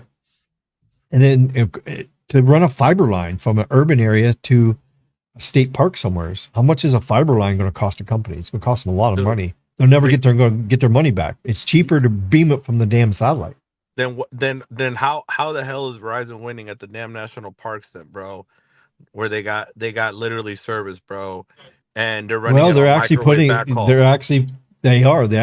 Verizon got smart and they did put up some micro tires like that. They got satellite battery power there, and then they got satellite backhaul, and that's and that is exactly why Verizon works at the West Rim, Grand Canyon, where me and Wes went live. Remember, we did a 1440-60 live stream from Grand Canyon. I just showed you guys, yeah. And we did that on a Verizon tower 8 miles away. It's pretty incredible. Now, I don't know if you could do a live stream on a satellite connection, but AST just did a video phone call, which, I don't know how much bandwidth the video call actually does. I mean, it depends on what resolution it is on each end, but AST just did it. Now, Elon hasn't did it yet. The only thing Elon has done is just a 64 megabit file he downloaded from the satellite to a phone. That's the only thing he did. He got 17 peak megabits per second, not continuously the whole time. It peaked out. AST's was 10 megabits per second the whole way on the whole current connection, and then they was able to do a video call across that. So the thing about AST's antennas is they're much bigger too. So as AST's antennas are, this is AST's antenna. Give you an idea. It's the largest communication satellite ever put into orbit. So it's definitely the biggest. And see each one of those little round things on there? That is a phased array massive MIMO spot beam. So each one of them little round antennas, those are each one antenna. They're all configured to go to a certain place on Earth. So look at how many areas of land the thing can cover. I don't know how many. You see that you got 1, 2, 3, 4. You got 16 on each little square. So you got 16 areas you can cover. And I don't know how many total squares there is. 1, 2, 3, 4, 5, 6, 7, 8. You know what, Ricky? They could take that satellite communications and they could shove about 100 squares. So this thing has huge capacity, and they're going to put up 100 of these AST satellites, and it's going to work across the whole world. So no matter where you go in the world, you could just take a standard cell phone, and you'll be able to at least do a video call, text message, download the weather to your phone. It'll take a little bit. It's 10 megabits a second, but that's all you need. I mean, look how many years we got along with 3G and 4G, and we actually made it.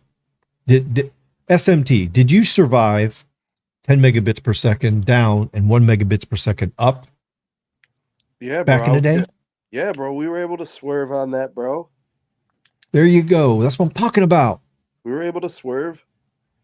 We actually watched the 3G generation and the 4G generation actually go through, and we experienced it. So this satellite technology, even though it's 5G, fake 5G, let's call a spade here. Hold on, Ricky. It's equal to 4G. When we were rolling the 5 megahertz band and the 10 megahertz of frequency, bandwidth. Yep. And these lower frequencies. I mean, 10% of the population had a smartphone. Yeah, it's true. You used to have flip phones, bro. Yeah, yep, so, that's true. Nobody had smartphones. Your grandpa didn't have an iPhone yet. Your parents didn't have an iPhone. That's right. A few of them had Blackberries. You know what I'm saying? Yeah, nobody had a Galaxy S4 yet. Yeah, that's right. See, that's the problem with satellite. You have to apply the dish method of thinking. The network is really good right now when you're the only person connected to that cell site. You're the only person on that satellite grabbing that connection. The minute you have user traffic, it's going to take a shit. Bro, every time the dish network is going to be congested, Hotline Bling is going to play in the background. Yeah. You used to what's nice about the AST? Well, what's not nice thing about AST is like everybody's not sharing this whole satellite. Each one of them little round circles is a spot beam going to a certain area. You got to densify, and it can adjust. It can adjust too. It doesn't mean that the communications equipment that's powering those different arrays isn't going to, just because there's however many arrays on that satellite doesn't mean that there's still going to be a choke point. You know what I mean? Same concept with LTE. What do you mean? What do you mean? Get 1,000 users on that thing and you'll see a choke. Get 150. How's it gonna? How's it gonna choke? You can only get a certain amount of users on a baseband, so consider the satellite. Well, yeah. But you got to remember, this is not the only one up there. There's going to be 100 of these going around the world, covering each section, and then all these different spot beams is going to be the capacity, and these spot beams can change. If one spot beam gets congested, it can actually change. And it can actually send another one that's not being used. So this is kind of like going to be a DSS kind of version thing. It's going to automatically send that spot beam to the part of the country that needs it. If one spot beam gets congested, then it's going to change. It's going to change it to 2 spot beams cover that area. So Skylo, they actually use the satellites of Viasat, Legato, right, and TerraStar, Iridium, and Globalstar. Iridium. Yep. So pretty much the main carriers. Yep. I'm trying to figure out exactly because we know Bullet went under, but I'm trying to see like who it looks like for the X80 modem it's going to be baked in, but it's got to be used by some carrier or something. I don't know who. Nokia was still big then. N90. Yeah, Nokia phones. Oh yeah. But at the end of the day, you got to look at the reality of this, bro. How many people are really going to pay for this service, bro? Because I'm thinking about doing it. We already know it's going to be a premium. Like T-Mobile, if you look at the recent thing, they basically indicated that this is going to end up being a premium. They're not going to give it away for free. Right. And AT&T don't give nothing for free, bro. Exactly. But here's the thing. If you live in an area that's rural, you have cell phone towers most of the area, but not all the area. And you travel through areas that have no coverage. Is your life worth $10? No. If somebody like a deer jumps out in front of you and then you roll over the hill and that's crazy. But there's I mean, only your life's worth $10. I mean, but if you're in an urban area where there's no problems, you know, you got coverage, unless you have, you know, T-Mobile. You got to pick on T-Mobile. Because the skunk apes ate the tower.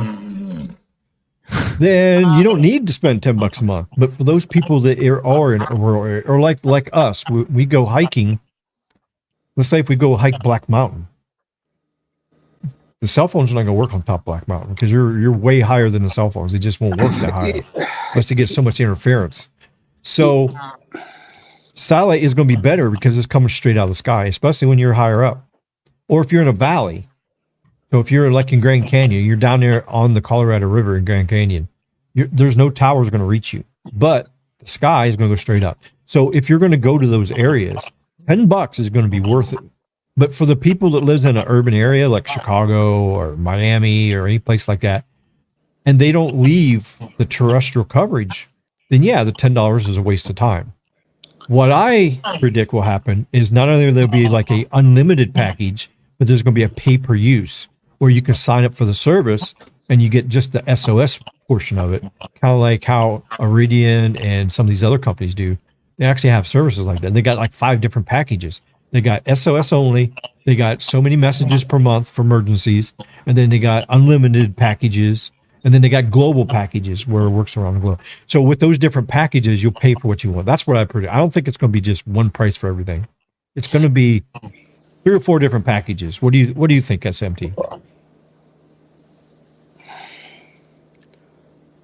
Uh-oh, did he leave? Uh-oh. The only problem I see with the Skylo, Ricky, is it's not backed by a carrier, like how T-Mobile. True, right. I do agree. That's a middle person.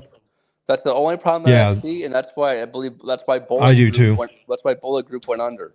They didn't have the financial backing. Yep. So I hate to say this, but I'm going to have to probably at least choose for on the Android side. I'm probably going to have to do AT&T and AST. That's probably what I'm going to have to do. Yeah, that I agree. I think AST and AT&T is going to knock it out of the park.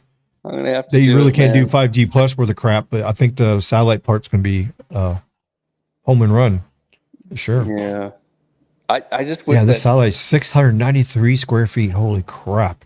I just wish that AT&T would have better plans. I mean, jeez. Yeah, they suck. Yeah, here you can see that way the spot beams work. See that? Look how that's thing. Each one of those spot beams is covering everything from Central America all the way up to USA. See? Yep. And that's just one satellite. And there's going to be more than one up there. There's going to be 100 of them around the world. Yeah, it's going to be 5 at least to get the US going. And it's phased array, which is a kind of a similar thing to like multiple user massive MMO. It's a similar technology. But the way phased array works is it can steer the signal in different directions using AI and knowing where it's at in the sky. So as it's going across the sky, it can lock in on a location and have a continuous data stream up and down.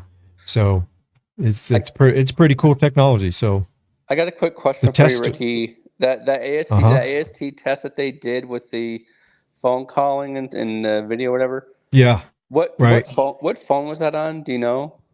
Do you know what phone? It was on a Samsung S23, I believe. Okay. I think that's what they use. I'd have to find the article and look. Okay. I think that's what they use. Okay, thank you. Let's see.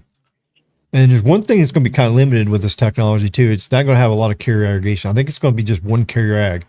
So I think it's going to use just one 20 megahertz channel at a time, I think. I haven't seen anything about that. What though? We don't have band 2 or 66. I think it's the 2 bands. It's going to be I think band 12 750 also. And it's going to be 700 and 850 for AT&T. Oh, band 5? Yeah, band 5. 2 bands is going to band 12. Well, they're actually testing it on band 2 and 66. It's going to be primarily band 5 and 12. So no carrier in the US is going to be crazy enough to give up a 20 megahertz channel of PCS for satellite. They already did. T-Mobile. They already did. The G block of AT&T PCS that T-Mobile's using is a 5 megahertz channel that's not contiguous with half of their holdings. AT&T. Yeah, but this is not. Yeah, we're talking about AT&T here. They're the ones that made the first deal with AST. Their bandwidth for this. That's why they're only using band 5 Yes, and band they are. 12. That's enough. They're not. AST is going to be fronting up the bandwidth. AST is leasing the spectrum from AT&T. Oh, okay. And the deal is the only way they can use it is if it's not being used by AT&T, which means it has to be in a rural area where there's no service. Gotcha. Okay. That's the agreement. FCC's approved it already. And the problem is AST and AT&T. They don't hold band 5 nationally. Or 700. Yeah, that's why I don't think it's 5 and 12. That's what they're doing the testing on. The primary band is 2 and 66. AT&T, there's no way somebody high up in RF at AT&T. Well, it's not going to be 66. It's actually going to be band 4. It's not going to be the whole part of it. It's going to be the same thing. But what I'm saying is, Ricky, well, 4 and 66 is not the same thing. 4 is download and upload, and then 66 is download and upload and extra download only paired together. So there is a difference. Huh? Yes. If you're in band 4, you got a certain amount of upload and download. Supplemental download. When you do 66, you get the download, upload, and the extra channels for the 66 for the download. So what you get with 66 is you get two frequency ranges of downlink, and you get one of uplink. That's what you get. I don't care. I don't give a crap what they use. Go ahead. My whole point was that the AWS holdings are literally the backbone of AT&T's network. There's no way that they would give that up for satellite. I want to. All the articles I've been reading. But see, you're missing the point. Also, nobody's giving up anything. The part of the agreement is if the frequencies are not licensed on a terrestrial area, then AST can beam that signal to that geographical area that has no frequencies in use. If the terrestrial is being used, you can't beam the same frequency from space. You're going to cause interference, and it's not going to work anyways. So that's what the agreement was. That's going to be such a big interference risk for all of the other AWS and PCS holders that are near their blocks. Absolutely. If those radios start to talk, there's nothing they can do. There's literally nothing. That's why they're using AI. That's why the AST is using AI. It's almost like DFS, dynamic frequency sharing. So before it transmits, it has to know where that spot beam is pointed. There's no license being in use. Plus, if it picks up any frequencies in use, it shuts down the transmitter. It will not transmit to the ground from space. Show testing and experiments for this. Exactly. That's why the FCC had to get involved, because there's kind of like a DFS thing, dynamic frequency sharing. Because that's basically what this is. You got a satellite sharing frequencies with terrestrial. So they're all sharing together. And it's got to use your beautiful AI. Now, if another carrier like T-Mobile has band 66 out in the middle of nowhere, Timbuktu, on a tower, and it's transmitting, then guess what? AST can't even use that frequency. That's why they have 4 different frequency bands to use, because they're hoping that 1 out of the 4 is going to be clear where that spot beam's pointed. So if it happens to be only band 5 is clear, they'll use 5. If 2 is clear, they'll use 2. That's why it's kind of like smart technology. It's gonna know what's being used. It's like a smart RAN type of deal. It's actually pretty cool how they've actually managed to do this. Man, I don't know. I need to test that myself. Yeah, exactly. Well, we're kind of like in the early stages of all this stuff too. You know, there's a lot of testing being done, and it's not officially released. And there's actually things that could actually change coming up too. So, with the things that could possibly change, then let's see. I'm actually looking for. I can't remember where. Oh, here it is. It's in the glossary. Silly me. It's in the glossary. Let's see. Oh, God. Oh, here we go. Yeah, this does a pretty good way of just showing you how 66 works and 4 works. There. That shows the slivers there. Okay, so if you're connected to band 4, you got blocks A through F, and then you got blocks A through F. You got uplink, downlink. When you're on band 66, you get A through J, A through J. And you don't get all of them. You can get a certain port or which one you ever auction. So let's say you have A and B, and then you have A and B, and then you won the Spectrum auction for J. So then you'll have A, B, and then you got J. That gives you your 66. If you only have A, B, then you get this portion, and then that makes it band 4. So if you happen to have B and E, and then you also have H and I, now it becomes 66 because now you got certain parts up there downlink only. So you got AWS 1, 3, 4. So 66.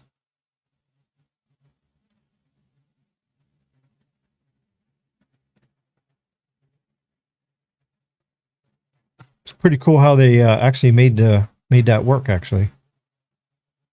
I have 4 and 66. Of course, you hardly ever see 4 anymore because most people have some licenses that's actually on 66 as well. But I think AST is going to be, I think they're going to do great. AST Space Mobile. I don't know. And then you got Starlink doing, they got 6 satellites that are up there testing. Now, I don't know what their satellite looks like that has the frequencies on it, or how big it is, how many spot beams, what the capacity is, or anything like that. So I haven't seen it, what it looks like, but I know they got 6 of them up there they're testing right now. Let's see, what was the other thing you're doing? Is the article here. Oh, Skylo. Okay, the first Skylo name was smart mobile. Okay, yeah. But I don't know. I guess we'll have to see what happens with Skylo. I mean, first we got to get the X80 out and get it into the phones, and then we'll figure out what's going on. And we'll see how it works. But at least we're getting something. And something. And let's see what you guys are saying in the chat. Let me see. Oh, you want to talk about fake 5G? Go ahead. Let's talk about fake 5G. Uh-oh. Oh, we lost him. Did a chemical plant explode again? Not that I know of. Let's see. Verizon's best where I'm at. They're still using DC. Yeah, Verizon's DC is a little bit better than AT&T. It's just because there's a very rare spot where that happens. I mean, for instance, I was in Boulder City when I tested that one tower down there. There was no N77 on that tower in Boulder City. It's this tower right here that was in my intro, actually. Right here. Let's see. This tower right here. Remember this tower?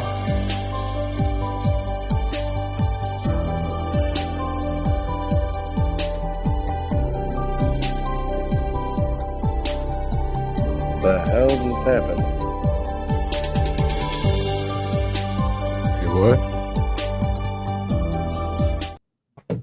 Guess where the N77 was that I was connected to? It was on Red Mountain. Yeah, it was on here.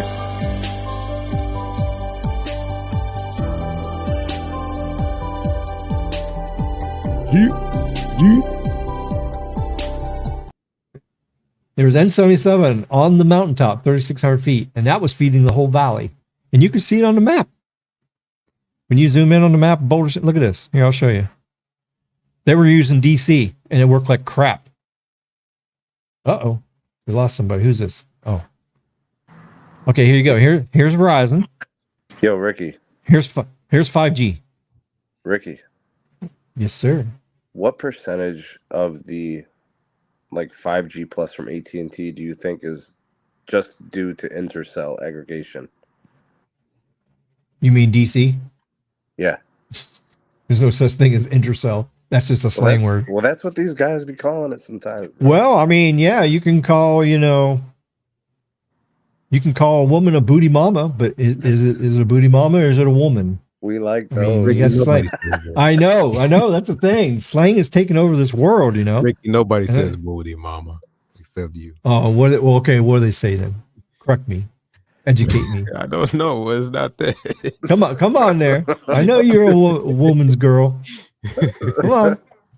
I bet you got 10 girlfriends. What do you call them? Excuse me. You say woman 1, woman 2, woman 3. No, he calls them honey dips. Everybody gets a dip. He called them honey buns. Honey buns. Honey bun? Oh, shit. Honey buns. Right here you can see on the map. All right, so see, here's the map. Okay, so the cell tower is right here. Yeah, you can see it when I do LTE. See, here's where the tower is, right here. See, LTE. Now watch when I go to 5G. Look, the N77's up here. See, N77's right up here, where the antenna is, right there. So look at there. So Verizon's using DC to cover the valley there. Look at that. Look how far N77 is going. It's going from here. It's covering this whole area like this. So they have N77 at this tower, this Boulder City. N77's over here. And N77's up here. And N77's on the mountain. And when you go back to LTE, you see they got a tower here, but there's no N77 on it because they got it up here. So yeah, so N77 is using, or Verizon's using DC right here. My foot. The speed test was horrible. I got like 200 down and like 10 up or something like that. It's crazy. Now, if I took N77 completely out, left it 4G only, it would probably did a little bit better. But DC hurts AT&T worse because they have more LTE spectrum. They have like 40, 50 megahertz on the tower. So then when you mix in the horrible signal to N77 to it with DC, then it destroys the LTE. So, bro. Oh yeah, check that out. Skunky. You know who made that? Wes Ricky, made them. In your opinion, what's worse, the DC or the DSS? DC by far. It hurts your performance more than anything because DSS doesn't actually do anything except for you lose maybe 20% performance on that frequency band. It doesn't affect the rest of the bands. Whereas DC, it affects every single part of the LTE. Every single part. Oh yeah, there's the Verizon tower right there. See? Right there in the middle, you can see it. Let's see if I have a better picture of it. Hey, baby Yoda, you always Is that where you take the honey dips out to the canyon, bro? Yeah, the honey dips to the canyon, yeah. But there's no bubble baths out there, though. That's the only bad thing. No bubble baths. So you can't lay it down at the bubble baths, huh? No bubble bath. No. Yeah, No, Bambino. First the hot tub, then the bubble baths. What's next, bro? Oh, shit. You know, Pretty Ricky, what they called him.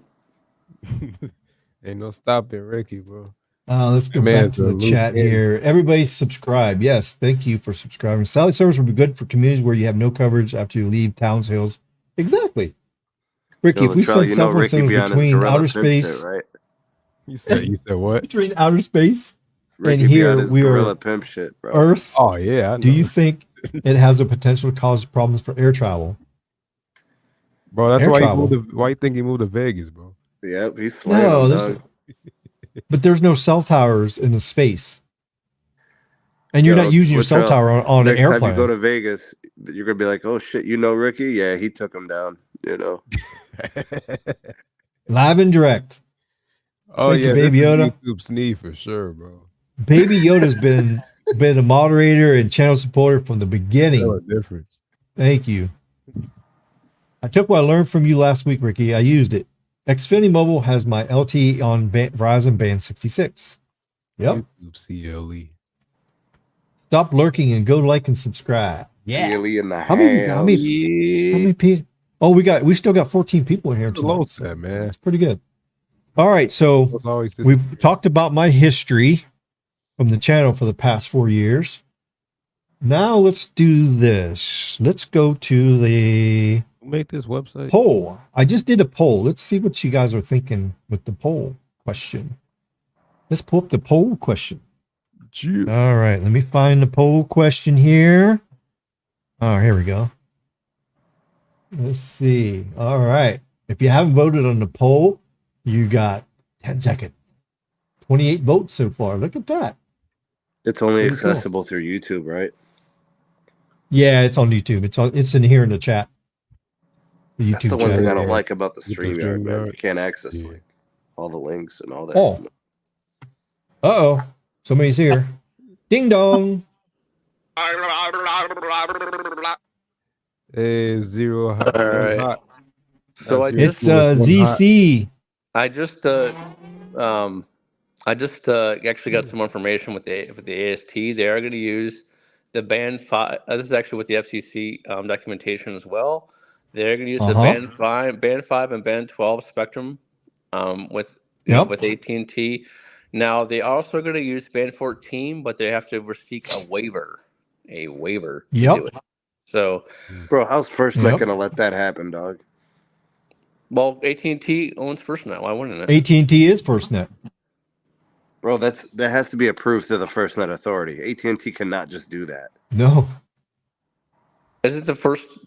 The government issued band 14 to AT&T to use for any purpose for FirstNet. Yeah, but FirstNet's going to have some kind of a primary access on that band, even if it's satellite. So they'll be preempted on that too, probably. I feel that they'll go one or two ways. Either it's going to be a shared access, or it's going to be they'll split up the spectrum. Bro, AT&T can't even move band 14 to 5G yet. You guys are talking about it going to satellite. You're crazy. Yeah, my opinion, I'm not saying they'll do it. Change it to 5G is a waste of time anyway. Just leave it on LTE. But I'm just saying I understand why they're doing it, because they want to go standalone. So they want to phase the LTE in with the real 5G. Right. But I think it's a mistake because your performance is going to suffer, because fake 5G doesn't have the performance as real 5G. So if you mix it all together, generation of radios and antennas the next round. It's going to be. Well, this is my prediction. Once GigaMIMO comes out and 5G advanced fully comes out with Super QAM, they're not going to use any part of fake 5G or LTE anymore. It's going to be gone. It's going to be on the back burner. And the only thing that's going to use those devices is legacy devices that don't have the new stuff.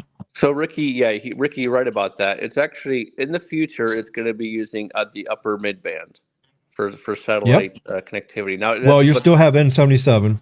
N77 will be the only band. And N41 for T-Mobile, because T-Mobile's not going to have the cash to go in 5G advanced. There's no way they can rip and replace everything. Though. Like it is a long time away. Sucks. 10 years away. No. Well, 5 for Verizon. Or longer. But yeah, I feel like Verizon's going to start doing this stuff in 3 years. 3 to 4 years, I predict. To get the upper mid band on satellite, it's gonna be a long freaking time, unfortunately. But hey, at least all the reading I've been doing, it's safe to say and secure to say that if you're looking for satellite connectivity, it's, in my opinion, it's better to get it backed by a carrier with like AT&T and AST or T-Mobile and stuff, because I agree. Without them. What are you gonna tell Verizon when they tell you to go to hell? So what Verizon is doing is Verizon's solution is they're using the Amazon satellites to provide the satellite backhaul for terrestrial towers. I know, but I'm talking about actual satellite connectivity straight to the device. They're telling people go buy an iPhone or go to hell. Right. Their approach is different. Now, the thing is with them is how my opinion for Verizon and Amazon with their satellite backhaul, with their the terrestrial towers, is how fast can they capitalize? Now, we all know, right, that they can build towers pretty quickly. So Verizon is not the holdup in this situation. The holdup is actually Amazon at this point. Mm-hmm. So we have to really say, okay, let's take the UP for example. There is barely any coverage, little to non-existent in the UP. And from anyone? there's There's parts in here, the UP, where no one has service, yes, which is Right. absolutely horrible. I mean, you have a tree that goes by in every inch. So No, Max Tech Studios. If you want to come on the live, send me a DM on Twitter. I'll send you. Yeah. So the thing is, I'm noticing actually this year, Verizon's upgrading all the sites to 10 gig backhaul, which is awesome. So it tells me, and also they're adding 2 towers, only 2 in the UP, which is great. So this tells me that Verizon is going to invest as much as they can in the United States to actually, to get more towers, even like from remote areas that they can't get fiber backhaul. Look, Zero Cool in the top 100 markets. In the top 100 markets, they got 10 gig backhaul uniform, but that's basically it, bro. Because when I drove off the beaten path, and I was in Ohio and PA, not a single 10 gig fiber circuit could be found anywhere. Well, that usually has to do with like the more smaller rural providers. Like, remember how I said, and remember, I think we're looking up one tower. Yeah, but it's not just about whether or not they're available. They still have to pay those guys, and if they can get away with a 1 gig circuit, they will. And some of these cell sites are being provided with cable service, like a 1 gig cable service to these sites, because there's nothing else available. I think there needs to be a lot more consolidation in the fiber industry, cable industry, to get everybody where they want to go. Question: what percentage of cell sites in America do you think has cable only for internet going to the site? It better not be more than 10%, Ricky. No, it is. Oh no, it's not that much. It's not much more beyond 10%. I think it's about 15 to 18%. That's probably around 50, probably about 15, I would say. Yep. I actually remember when I was in California, we were converting. Yep.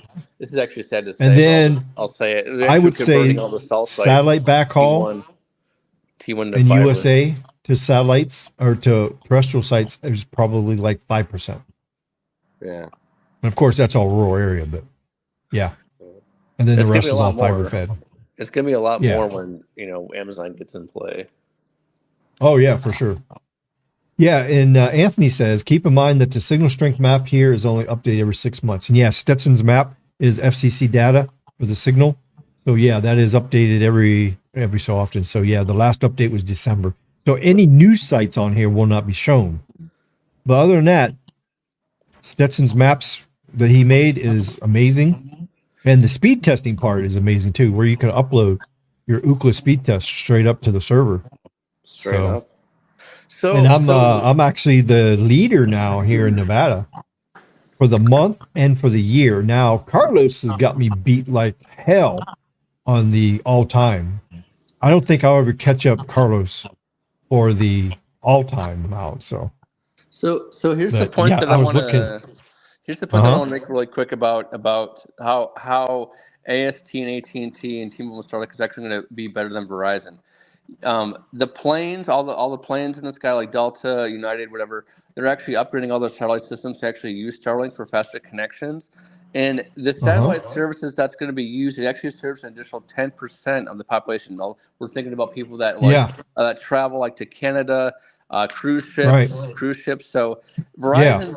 And did you know that Starlink and Verizon made a deal? Starlink and Verizon made a deal for backhaul to some areas, remote areas that they're not getting enough data for to serve their N77. So actually, Verizon's paying Starlink for a dedicated backhaul from their satellites down to. Sure is. It's pretty cool. So in some of the rural areas where there's not enough data to feed those sites, potentially can get bigger. Like Grand Canyon, the West Rim.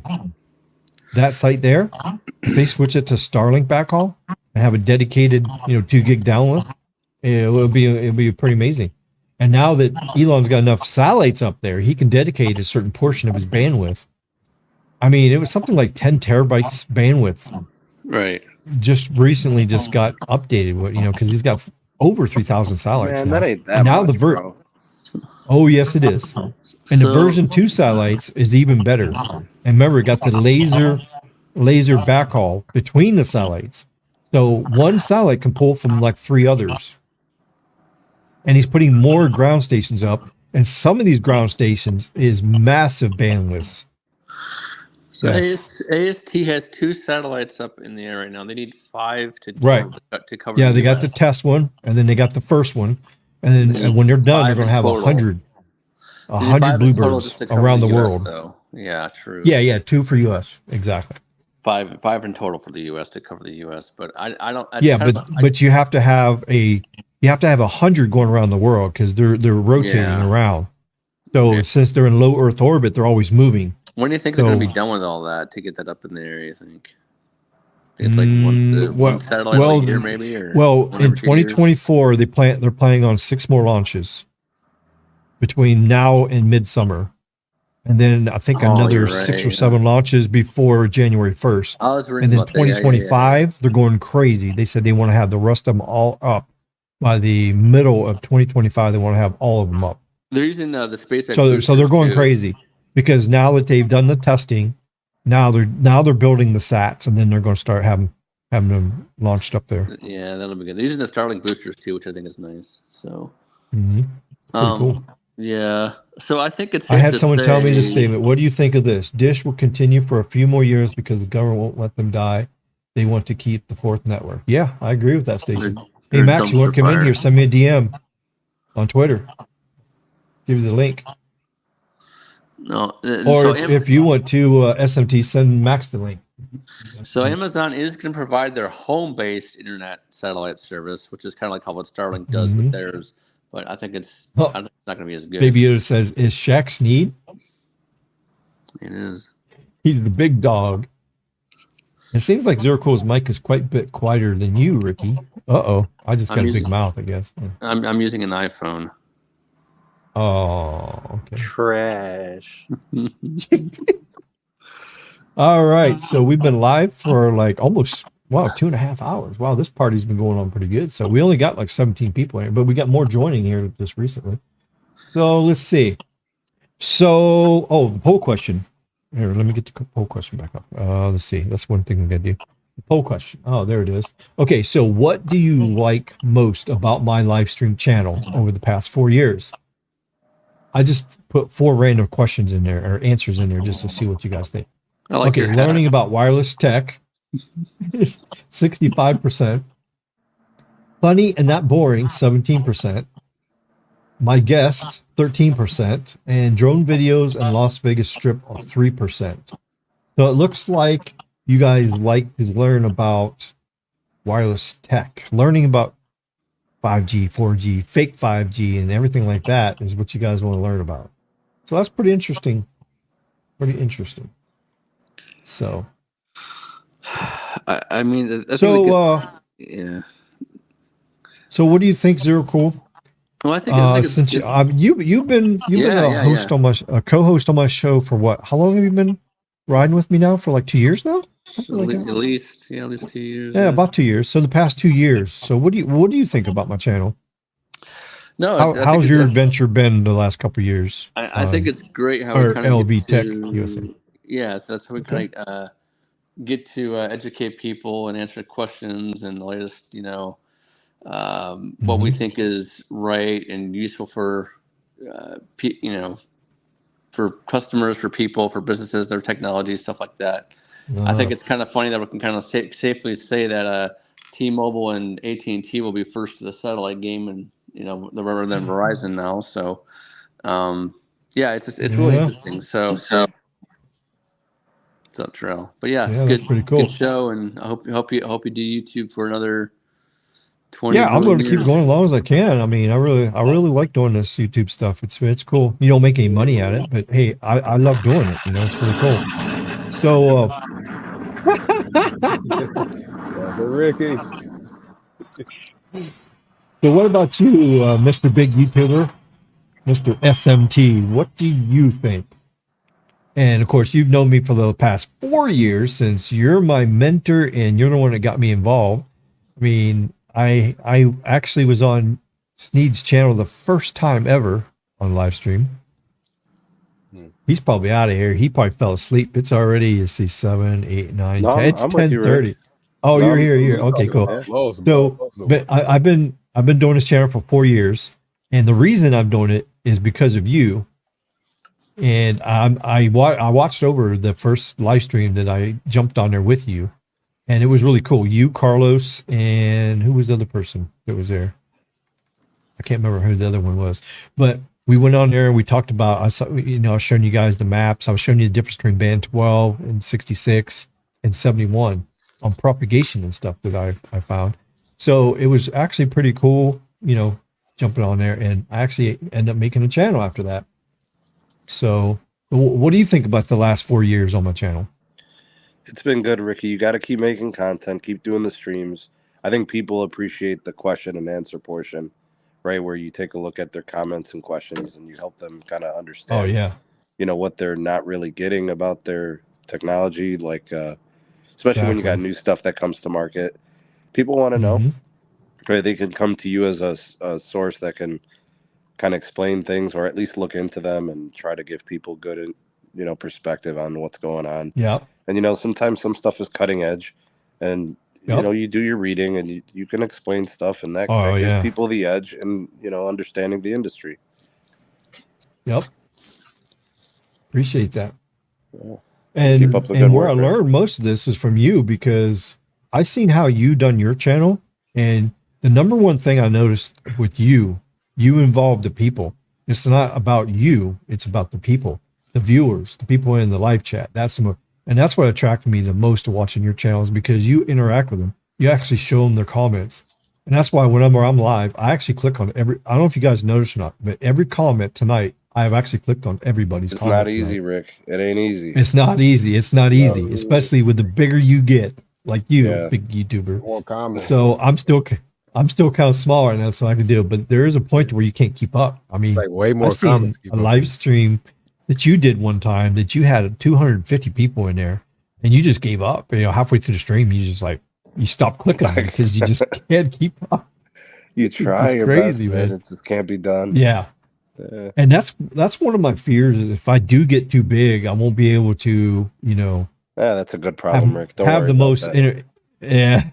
Have the most interactive with the. I wouldn't worry about it. Just let it happen organically. Just let it go. I mean, it'll be fine. All that. So what do you think, Latrell? Yeah, bro. I think I've actually been watching your channel a lot too, and I like how you do things on your channel, especially your open boxes and stuff like that. Now, that stuff just ain't for me and stuff, doing open boxes and stuff. But what do you think? What do you think of my past 4 years on YouTube? You came a long way, bro. I ain't even gonna hold you, man. You came a long ass way, man. Hold on. It's been a journey. Let's give it a little celebration to Ricky, bro. Hold on. You know what I'm saying? Shout out to Ricky, man. Yeah. Shout out to Ricky, bro. Gotta have that soundboard. You need to get that crowd one here. Shout out to Ricky, man. No, but yeah, bro. Like you and just the skunky. Oh yeah, I hear the sound effect in the back. No, but yeah, Ricky, just the number one thing I've learned, bro, is just consistency. You got to stay consistent, man. Like, oh man, that's hard, man. Schedule, bro. A consistent schedule, and it's crazy for people that I know that got kids and they got another job they got to work. Man, it's crazy, man. Yeah, and I'm a workaholic. I work sometimes 70 hours a week. It's crazy. Yeah, it's like when we had the Super Bowl here in Vegas, I worked 85 hours that week. 85 hours. It's crazy. Yeah, man. Like this, because YouTube, bro, YouTube is a full-time job by itself, and you gotta, you basically, it's like having two full-time jobs. Like you got your regular job, and then you got YouTube, and then with YouTube, I tell people, bro, it's like YouTube or with your 9 to 5, you go home, you don't even got to think about work, bro. YouTube, you're always thinking about work. You're always replying to comments on your phone and thinking about the next video and live stream and all that, and like researching and all that. It ain't easy, man. So just keep up, man. You came a long way with the green screen and all that. You didn't even have to that's what I've tried to do over the years. I've been watching other people's channels and seeing what they do, and it's like, hey, I want to do that. So I just took a baby step approach instead of just going out, just starting YouTube and bang, be a professional studio. I just took baby steps. One day I got the mic. One day I got the green screen. One day I paid for StreamYard, which is like $50 a month for the premium. Because I want to broadcast in 1080p. I got the good camera now. I got the new computer. That was like $2,500. So, and then of course your graphics expensive. card fails, and you got to pay another $400 or $500 graphics card. You got to We're replace. probably in like one of the most expensive like segments you could be in on YouTube, bro. And plus, yeah, like it I said, is. bro, It's expensive. You like I said, used to just recording a view or just a room, bro. That's just used to be your background. Now every time you get on the live stream, you're floating in the middle of air in the Las Vegas Strip. Yeah, bro. exactly. No, I mean, thanks to Carlos up there, bro. How's the altitude? Thanks for Carlos on that, because I seen Carlos did the drone thing and inserted it in his channel. So then I called him up. I said, "Hey, I'd like to have a drone someday." And he goes, "Dude, I got you." And he said, I have a drone sitting here. I'm not using it. You want to buy it? And I said, "How much?" And I said, "That's doable." I sent him the money by ZELLE, and bang, he shipped it to me. And so for 2 years, I've been rocking with the DJI Zoom 2, or Maverick 2 Zoom. So that's a pretty good drone, and it's been going on. I got 21 hours in flight time now, and over 100 flights, and it's crazy. And I did that on my channel like he did. You know, I mean, I'm sure my intros is not as good as Carlos's, but you know, at least it's something. It's better than nothing. And when I got to Vegas here, I said, well, I don't want to do my intros from Florida, Keys, when I'm not there no more. So I figured, you know, why not do some drone videos here? I mean, it's kind of hard to fly here because you got all the no-fly zones and restrictions. You can't go more than 100 feet. And if the tower's 200 feet, how am I going to get up there? You know, it's a pain in the ass. And then you got all these state parks here and the wildlife areas and the BLM areas. You can't fly here. You can't fly here. It's progress. So it makes it difficult. It's progress, bro. But thank God for the app. And I go and look where I can fly, and the app tells me. I go find a cell phone site that has like 2 or 3 towers or companies on it. And like that one I did, there was 4 monopoles right in that RV park, or not RV park, but a parking lot for campers and stuff, and a storage place. So I actually went and I just flew the drone around all 4 monopoles, and I said, "Oh, here you go. Here's your 4 flights." Now, if you got 5 carriers on there, then you can fly all 5. But yeah, but it's fun. The drone thing was fun. Thank you, Carlos, for selling me the drone and showing me how to do it. The FAA. Yeah, the FAA is a pain in the ass. Yeah, it's a pain in the ass. So, Carlos, I've been doing this channel for 4 years. You started your channel about the same time as me, a little bit before. We was talking about this earlier. You got a little bit more time, almost a year more than me. What do you think about how I've come from back then to today on my channel? And stop saying skunk-a-lot-of-puss. You're going to make me vomit, bad boy.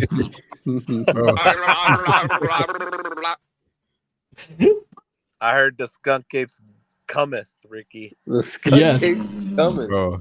I see him I see those red beady eyes looking at me. You know, I thought it was Beanie looking at me. Then I looked closer and it's, oh no, that's a skunk ape. You know, you got a Mike Sworn in your room, bro. Just pictures of him just on the. You fall asleep when I'm just still sitting on your ceiling, bro. Oh crap! Does anybody get to test out the T-Mobile's new 2.5 in any areas? I think they. The what? The T-Mobile's new 2.5. Does anybody get to kind of test? Ain't gonna be here. There's no license here in Vegas. Well, that's all rural area, mostly. Small cities and rural, yeah. So Skunky's not going to improve here in Vegas. Yeah, they're a dumpster fire here.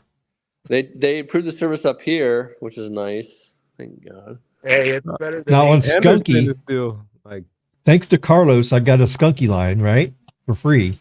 So is that Los Mobile? I did a speed test. Oh, Skunky. And guess what I found? I found a standalone site that had 5 carrier aggregation.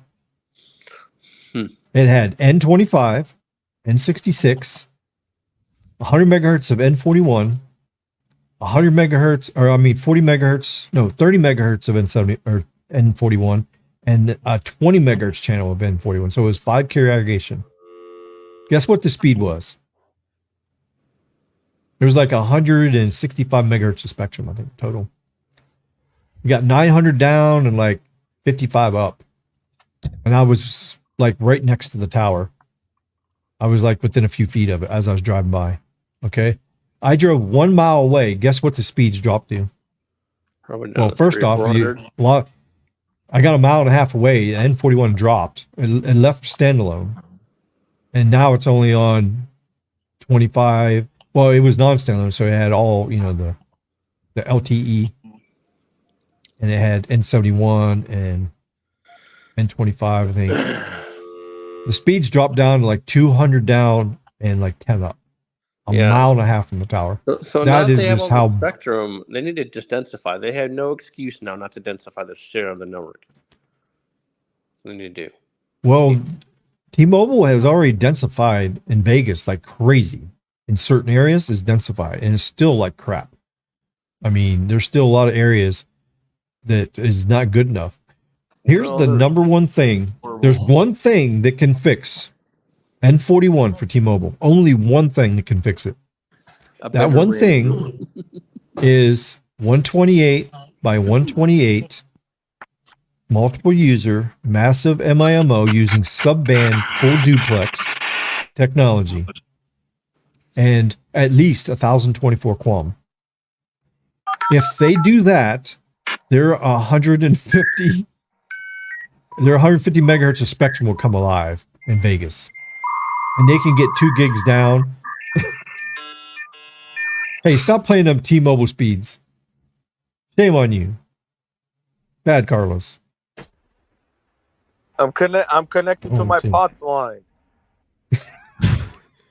Hey, I hear when you talk so much shit about one person, you're secretly in love with them, Ricky. Yeah. Is that the case with T-Mobile, man? Skunky? Mr. Skunky? I guess so. Well, let's look at some Skunky. You guys want to look at some Skunky?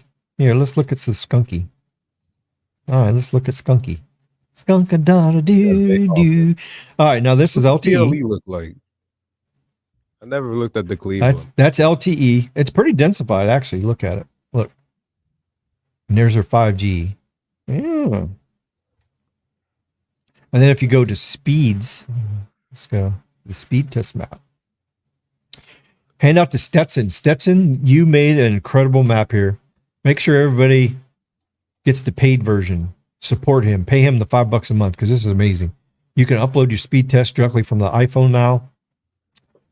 Nice. This is really, really cool. So, okay, so this is all carriers, all technology, all speeds, the best carrier, the best download. All right, so this is all the speed test. Oh, you want to see 3D? I didn't think you would ever ask. Oh, here, look, 3D. So who's the winner in speed in Vegas? That's kind of obvious. USA. And I'm not talking about N261 either. I mean, of course, they're killing it with that, but look at that. Look at all those N77 gig tests out there. And look at T-Mobile. Verizon's number 1. T-Mobile's number 2. And look who's in last place. Yeah. Shit TT is in last place in Vegas. What a pathetic thing. I've been telling people that, and they say, no, this can't be true. There's no way. It is true. I mean, look at that. Look at the blue dots. Look at the purple dots. Look at the red dots. Let's zoom in. We don't condone violence.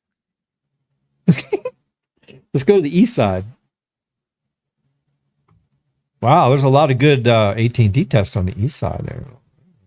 Let's go on the west side. West side. Look at there. Holy crap. Let's go to the southwest. Look at the south. Wow, T-Mobile's kicking ass in the south. Look at that. Yeah, there's a lot of magenta. See when you zoom out a little bit. So you said you want to see Cleveland? All right, let's go to Cleveland. Let's see who's got the best speeds. Now remember, these speed tests are only what's been uploaded. And if you got an old modem, an old phone, it's going to show a slow speed test. So these are not 100% accurate at all. This is just, it's just a way to kind of see. Well, there's your Cleveland. Look there, AT&T's winning in Cleveland. How did Verizon do at Allegiant? I didn't even look into that when the Super Bowl was happening. Oh, they do great down there, of course. The whole downtown Vegas is a massive. I mean, you got N77 down there doing a gig, and then you got N261 doing 5 gigs. I mean, it's crazy. Y'all had the Super Bowl over there, though. So. Yeah, the Super Bowl was crazy. I actually worked at a Super Bowl party by Fremont Street. Carlos is crazy. You better watch out. Playing with all that copper line, you're going to get struck by lightning.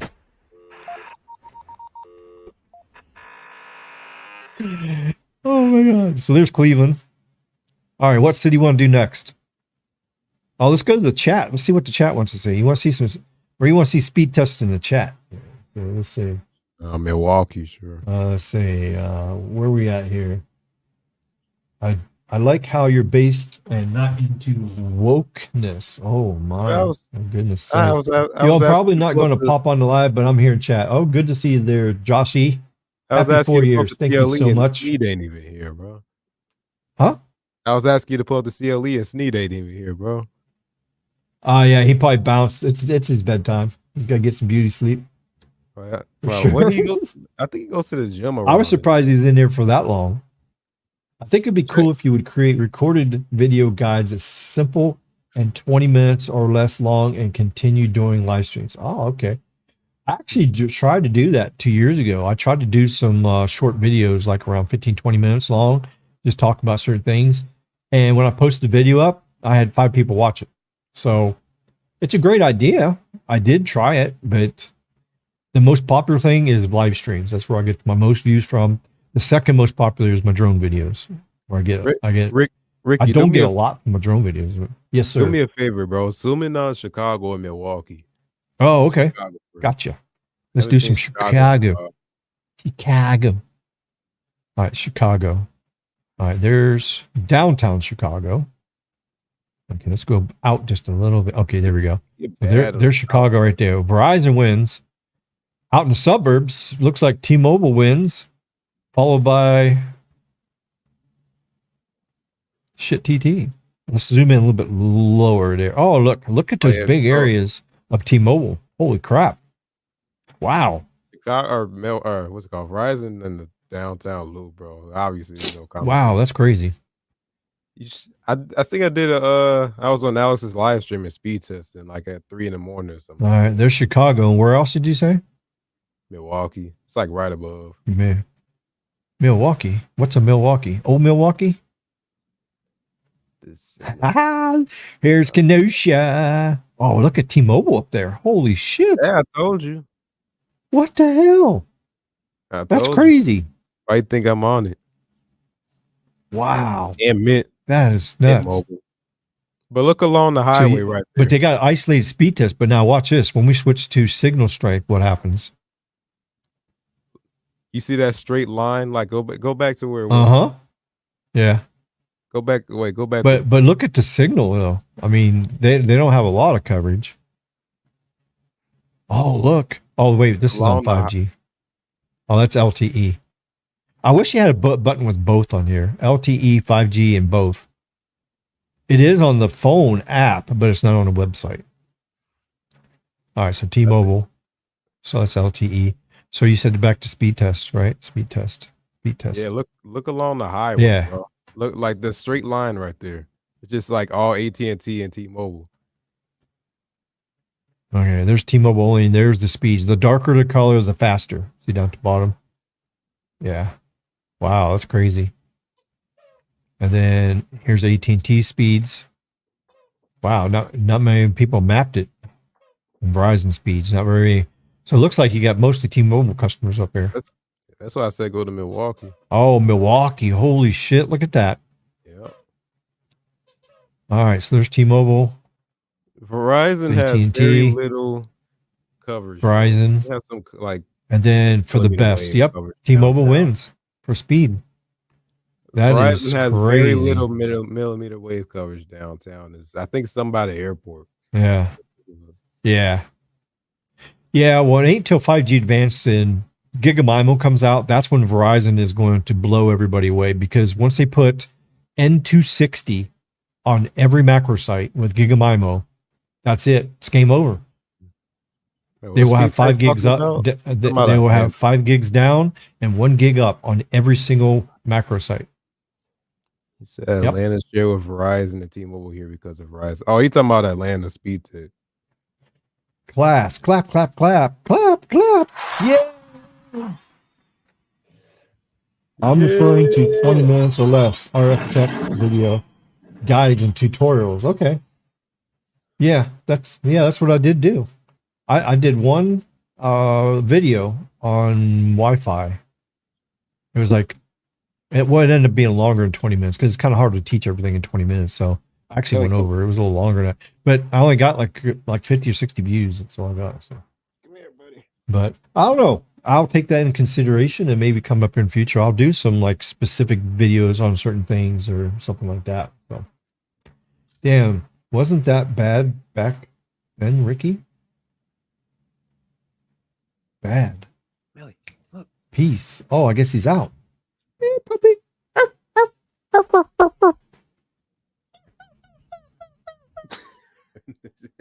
What's he doing? He's looking. He's looking for me. Standing on my stomach right now. Look, he's looking. I got my headphones. I guess he can hear me. I got my headphones. Oh, you got your headphones on? Oh, okay. You can't hear me. You want to say something? My area, Ricky. My area, Ricky. My area. Oh, we got Mike's been watching me for 4 years. We got to honor his request. Okay, so we're gonna go down here, do the speeds in his area. Okay, so we got to find Fresno. There's Fresno. Are you talking about California? Disto. Yeah, that's where Mike is. He's out this way. Okay, so this is out where he's at. Okay, so here's your winners out here. You shouldn't. I think all of SoCal is pretty much just. Well, I mean, it's kind of a toss up here. You know, one site AT&T wins, one site Verizon wins, and another site T-Mobile wins. So it's kind of like scattered. Like go to San Francisco. When you zoom in. I don't know where San Francisco. All right, San Francisco is always down south, ain't it? No, that's San Diego. North. Yeah, north. Is it way up here? Oh, yeah, it's way up here. Okay. Yeah, it's way up here. Okay. Verizon and T-Mobile. Yeah, there's a lot of Verizon. Yeah, exactly. A lot of Verizon. Let's zoom in a little Verizon bit. And T-Mobile is like, it's not that. Wow, there's a lot of AT&T good out there. It's kind of shocking. I feel like that's further out in the valley though. Yeah, look at this. You could tell where N77 is. I mean, you can look right on. You could tell right where N77 is built out pretty good because they're taking the lead. Mm-hmm. N77 is amazing. I mean, look at the stretches of N77 winning. Yeah, it's along the highway though. They built all that out all just around. And then the reason why AT&T is not doing so well is because they're using DC. They don't have enough damn. Here, I'll even show you. Here, let's go to AT&T. Okay, now that's all technology. Okay, now watch. Here's LTE. Okay. Now watch when I go to 5G. Look, see how it's isolated. So these areas between, like right here, there's an LTE tower here. Well, here, let's go to coverage map. It's going to show more signal. AT&T. Let's filter it out to, okay, yeah, LTE only. Okay, there. Okay, so here's LTE. Okay, now watch. Let's just zoom into these 3 towers. There's 3 towers right here. 1, 2, 3. Well, let's make it 1, 2, 3, 4, 5, 6, 7, 8. There's 8 towers on here with LTE. Now watch what happens. Here's 5G. 1, 2, 3, 4. See, I don't even think these are towers. I think these are just, it's the dark green is going to be tower. 1, 2, 3, 4, 5, 6, 7. So there's 7 there. LTE. This is 1900 megahertz. Not much of a difference. I guess you have to find it. Oh, that's San Jose. Let's find another area. Let's see where they got. Oh, you could probably find it. I mean, just look where the red spots are. You can see. Okay, let's see. Okay, look at this area right here. Look at this. This is crazy. Look at all these people. Okay. That's 5G. Now watch when I go to LTE. Watch the difference. Wait, where is this? Oh, crap. There ain't much difference. Somewhere's in California. Okay, where's this at? This is over here. Okay, so that's LTE. Now let's switch to 5G. Oh, I know why it's not much of a difference, because they're using fake 5G. See, that's what I don't like about this. It doesn't show you the difference between fake 5G and N77. See, that's very important. We got to be able to They got to map things different. The FCC has to separate. We need LTE. We need 5G for fake 5G. And then we need another 5G for like 5G plus. So the regular 5G will be just anything that's low band or mid band is 5G. And then the 5G plus will only show their top technology, which is their N77 or N41 in T-Mobile's case, and then have a fourth 5G for millimeter wave. That's how there needs to be 4 buttons up here. But unfortunately, the way the FCC did everything, it's AT&T, it's all fudged up. I mean, you can't. LA, look in LA, bro.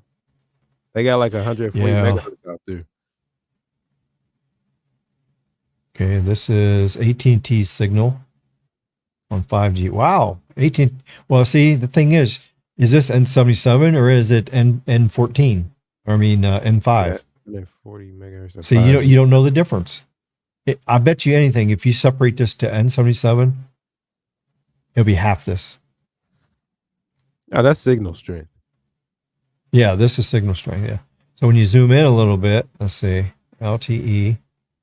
Here's the LTEs. All right, let's look for a 5G weak base. Okay, 5G. Okay, right here looks like a 5G pocket this week. Well, it's probably a mountain right here. That's why. And you hit LTE. See, LTE is a little stronger. Zoom in a little. But their density is not too bad there. And then let's see how T-Mobile does between LG or LTE.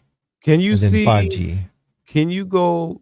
What is this dog doing?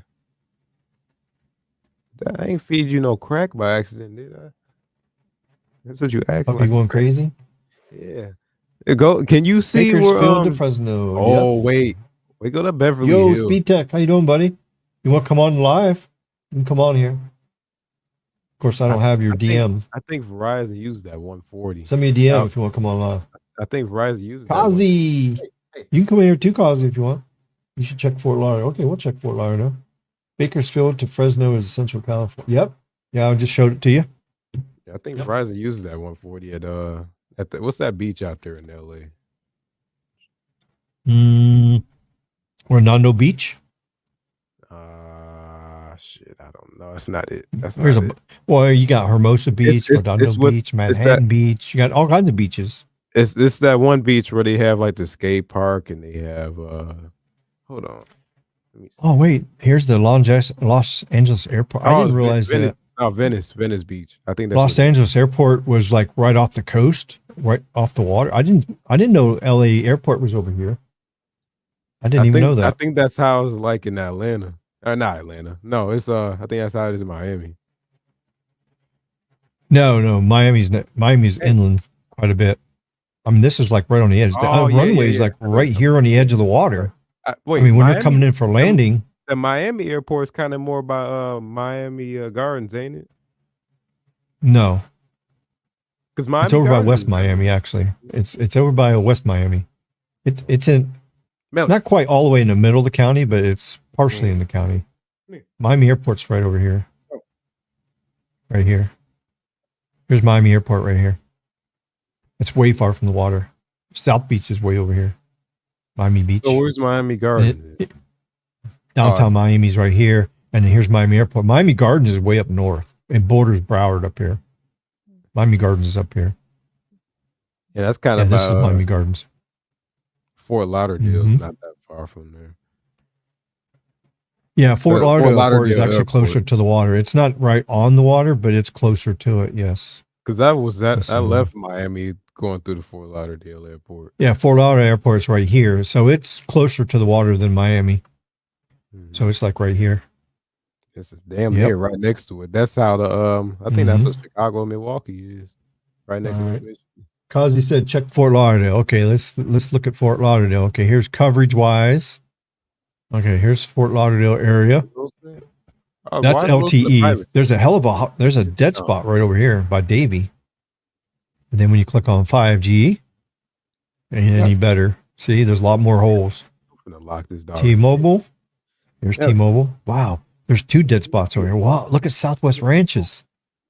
T-Mobile, there must not be much market share over there. That's why T-Mobile don't have nothing over there.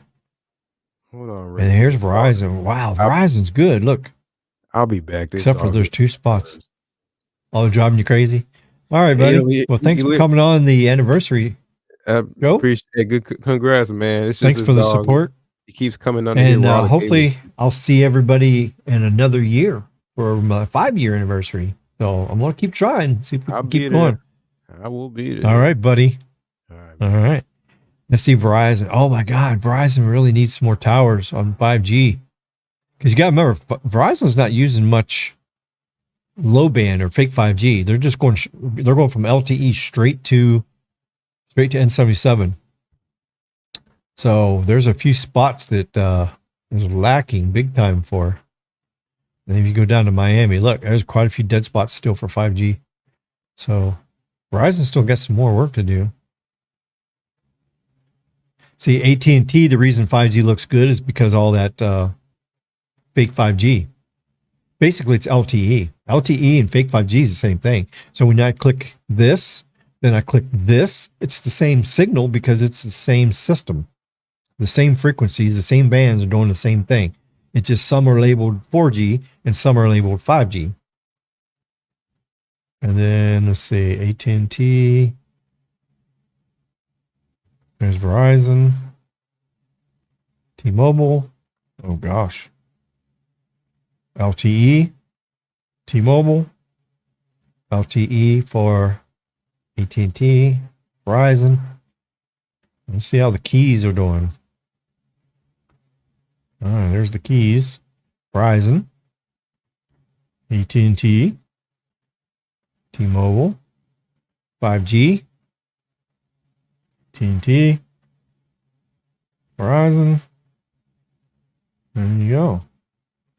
Zoom out a little bit. Okay, you what?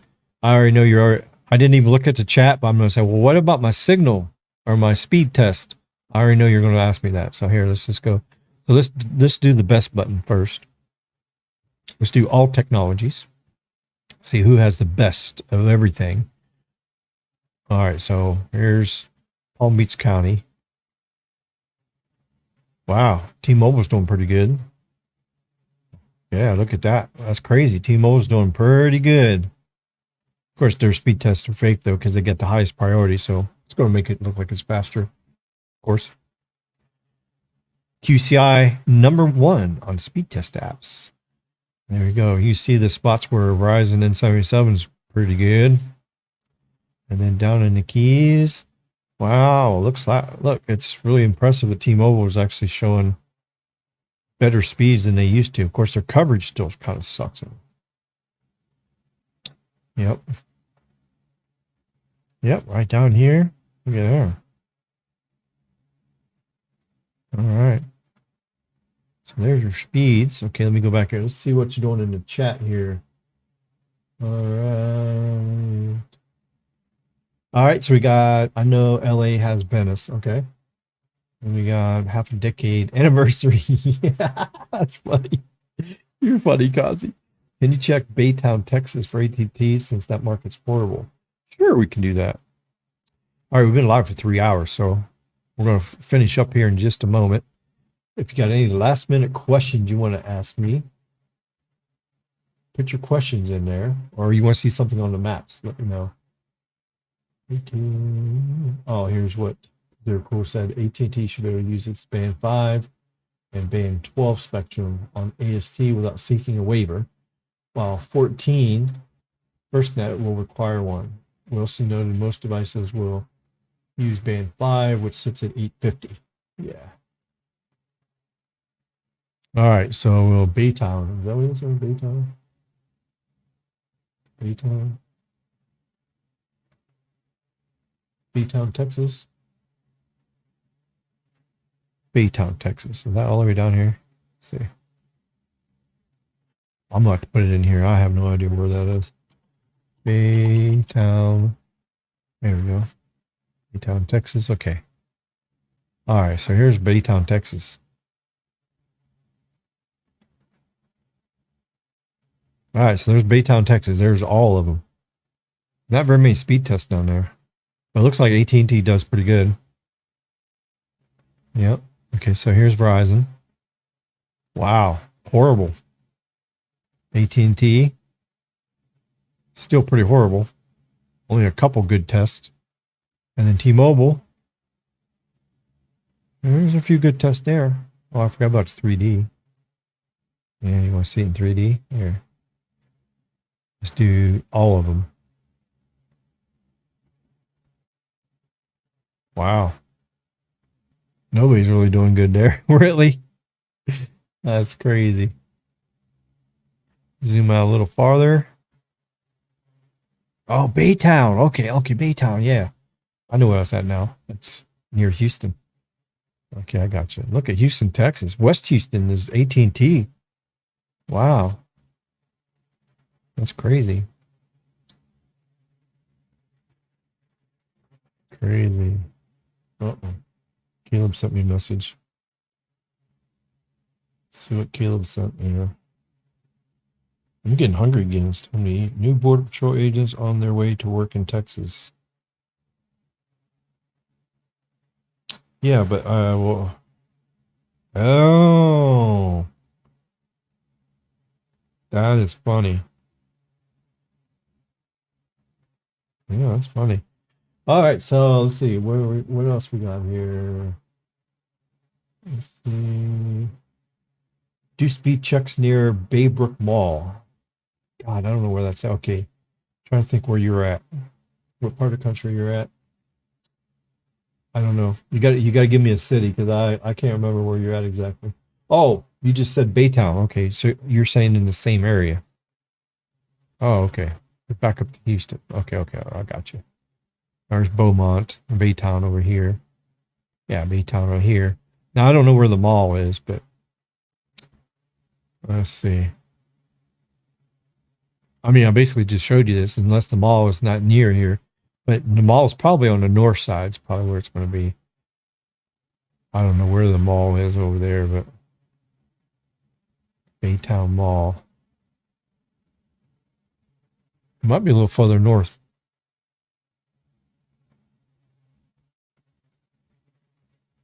Yeah, I don't know where the mall is. I don't think it's going to come up here if I do that. Baytown Mall. Is that it? I'm really surprised if it actually found the mall. If that's the mall. I don't see nothing that says it's Baytown Mall, but see, I don't see nothing. See a bunch of restaurants. It looks like it could be a mall. Let me zoom out. Maybe it'll say. It's in the air. It's right off the interstate.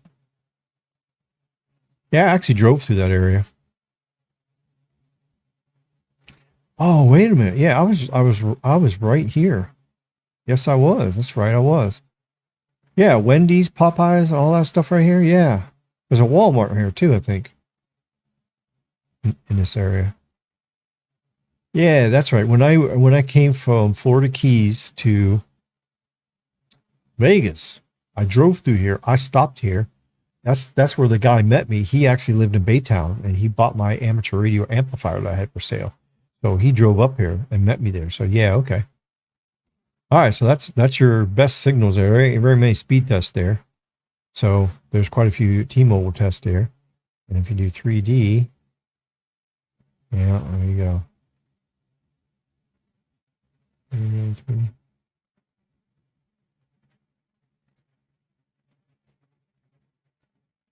All right.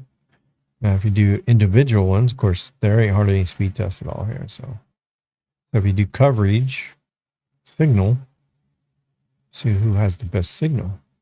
Okay, Verizon, that's 5G. There's LTE. So actually, there's some pretty good signal there for Verizon. AT&T, it's got a tower right there. Verizon has a tower, or T-Mobile's is a little further away. So if you go inside the mall with T-Mobile, you're not going to work very good.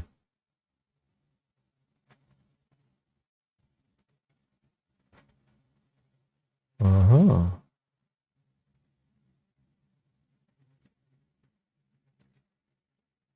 Wow, look at that. Oh.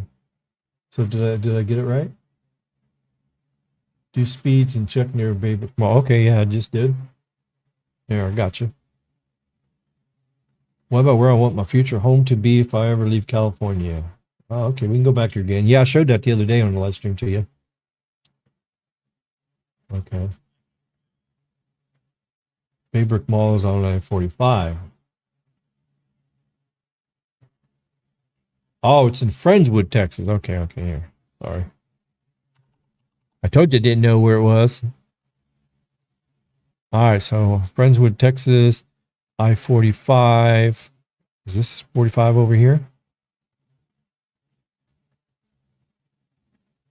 Yeah, it has to be right here. Is this the mall? That looks like a mall to me. Is that it? 500, well, Baybrick Mall. That's El Dorado Boulevard. Let's see. This doesn't show the small roads. I don't know if that's it or not. Let's see. Baybrick Mall. Well, I put Baybrick Mall in here and didn't take me there, so. Now that Friendswood is over here, though. But you said I-45. The closest interstate to Friendswood is over here. So that has to be it. But is that... Yeah, that has to be a mall. Because look, there's a Walmart, Sam's Club. Yeah, it's like in a big circle here. Is that it? I think that's it. Okay, so there's Verizon. They cover it really good. I mean, very strong signal. AT&T. Oh, God. AT&T's horrible there. T-Mobile. They got a tower there on the one side of the mall. That covers that. But do they have 5G? Oh, look at that. Look at that. LTE's here. They got small cells in there. They got some N41 small cells. Yeah. T-Mobile must have some N41 small cells over here to cover them all. Let's see what AT&T... Oh, God. AT&T. Woo! AT&T is horrible. Let's see. Verizon. Yep, they got 5G there. Must have millimeter wave. Well, we tell when the speed... Oh, yes. Okay. I'm in the right spot. Okay, let's look at the speed test now. All right, so here we go. So we got... Let's do all carriers. And let's do all technologies, all speed range. Do I get all speed range? Yeah, okay. The best download. Yep, okay. All right, here we go. Well, it looks like... Oh, wait a minute. This is the wrong... This is wrong. I want colors. No, I don't want default. I want the best carrier. Oh, there we go. There, now it's in color. Now I can tell which one's what. Okay, there we go. All right, so here's your speed test at the mall. This is everything. So it looks like, well, let's do a 3D so you can kind of see. Oh, wow. Looks like to me, there's some millimeter wave. Looks like there's some millimeter wave there for T-Mobile. Yep. All right, let's see. Check AT&T. Yeah, there's AT&T shitty. Barely any speeds. And we got speed test now. Yeah, there's your speed test. There you go. What do you think? That's crazy, huh? Look at Verizon just down the road here. Look at Verizon. What's this over here? Oh, that's another part of the mall, ain't it? Oh, crap. I was just only one part of the mall. Oh. Wow, that's a huge mall. It goes from over here all the way down here. Is this still... Yeah, shops at Baybrick. Okay, here. All right, so there's some Verizon millimeter wave there. Look at that speed test. Holy shit. Okay. So Verizon, well, it just depends on what part of the mall you're in. Oh, geez. Okay, back to 2D. Where did it go here? Uh-oh. I lost it.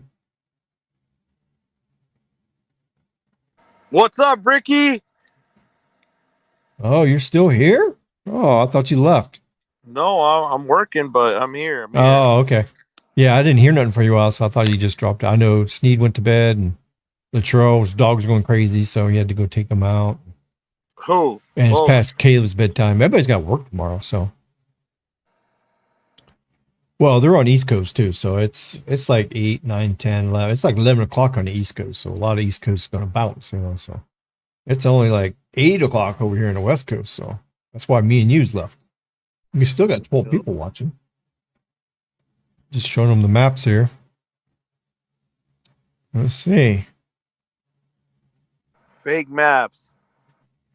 No, these are the real maps here. You're right, bro. The app. Okay, so look, this is the only problem there is. I mean, don't get me wrong. The app is a great idea. It's a good concept, but the only flaw with it is I found out if it gets less than 2 Mbps, it's gonna consider it a dead zone. You could make calls perfect. That's perfect, but that's the FCC. Yeah. No. I'm talking about with this app, the new stuff that they added to the app right now. It's only on iOS, but the Android one is coming up. Oh, you mean the speed test? Yeah, we're literally if it can't run a speed test more than 2 Mbps, it'll say it's a dead spot in that area. Like, how is that possible, bro? Like, it'll show like that, but that's not true. That's not true. That's what it's doing. No, when you go to the coverage map, that data has nothing to do with the speed test. They're completely separate. When I click on this to go to signal strength map, this is 100% FCC data. It has nothing to do with anybody submitting any speed test to Stetson's map. No, hey, this is FCC database. Hey Rick, when you cut this soon, we need to talk. Caleb wants to talk. You just hit me up. Let's gotta talk. Okay, all right. Yeah, we're about to finish this thing up here. He was just wanting to see the mall area over there. He said you should know what it's about. No, I don't know what it's about, but I'm not gonna say. We'll find out. I know. All right, so we reached it. Well, we've been on here live for 3 hours, so it's time. It's time. So let's say goodbye. Thank you guys for joining me for my 4-year anniversary on YouTube. And I want to thank everybody that's helped me and pushed me. Thank you, Carlos, for everything you've done. You have tremendously helped me on YouTube and helped me in life as well. You're a good friend. Thank you for all you do. And I can't wait till we sell some walkie-talkies and get rich. Hell and then we can just F off all the time and do speed tests. That's what I'm looking to do. We need to be rich bitches. So, that's right. So I'm promoting the push to talk radios over this live stream platform, and maybe I'll make another YouTube channel, and it's going to strictly be doing YouTube stuff on the radios, like doing demos and talking about features. And I just got a lot of plans for the walkie-talkie company. So thank you everybody for tuning in. Thank you so much for coming, and good night. We'll see when the next live stream is. I don't know when the next one will be. All right, good night. Good night to all, and to all a good night. See ya.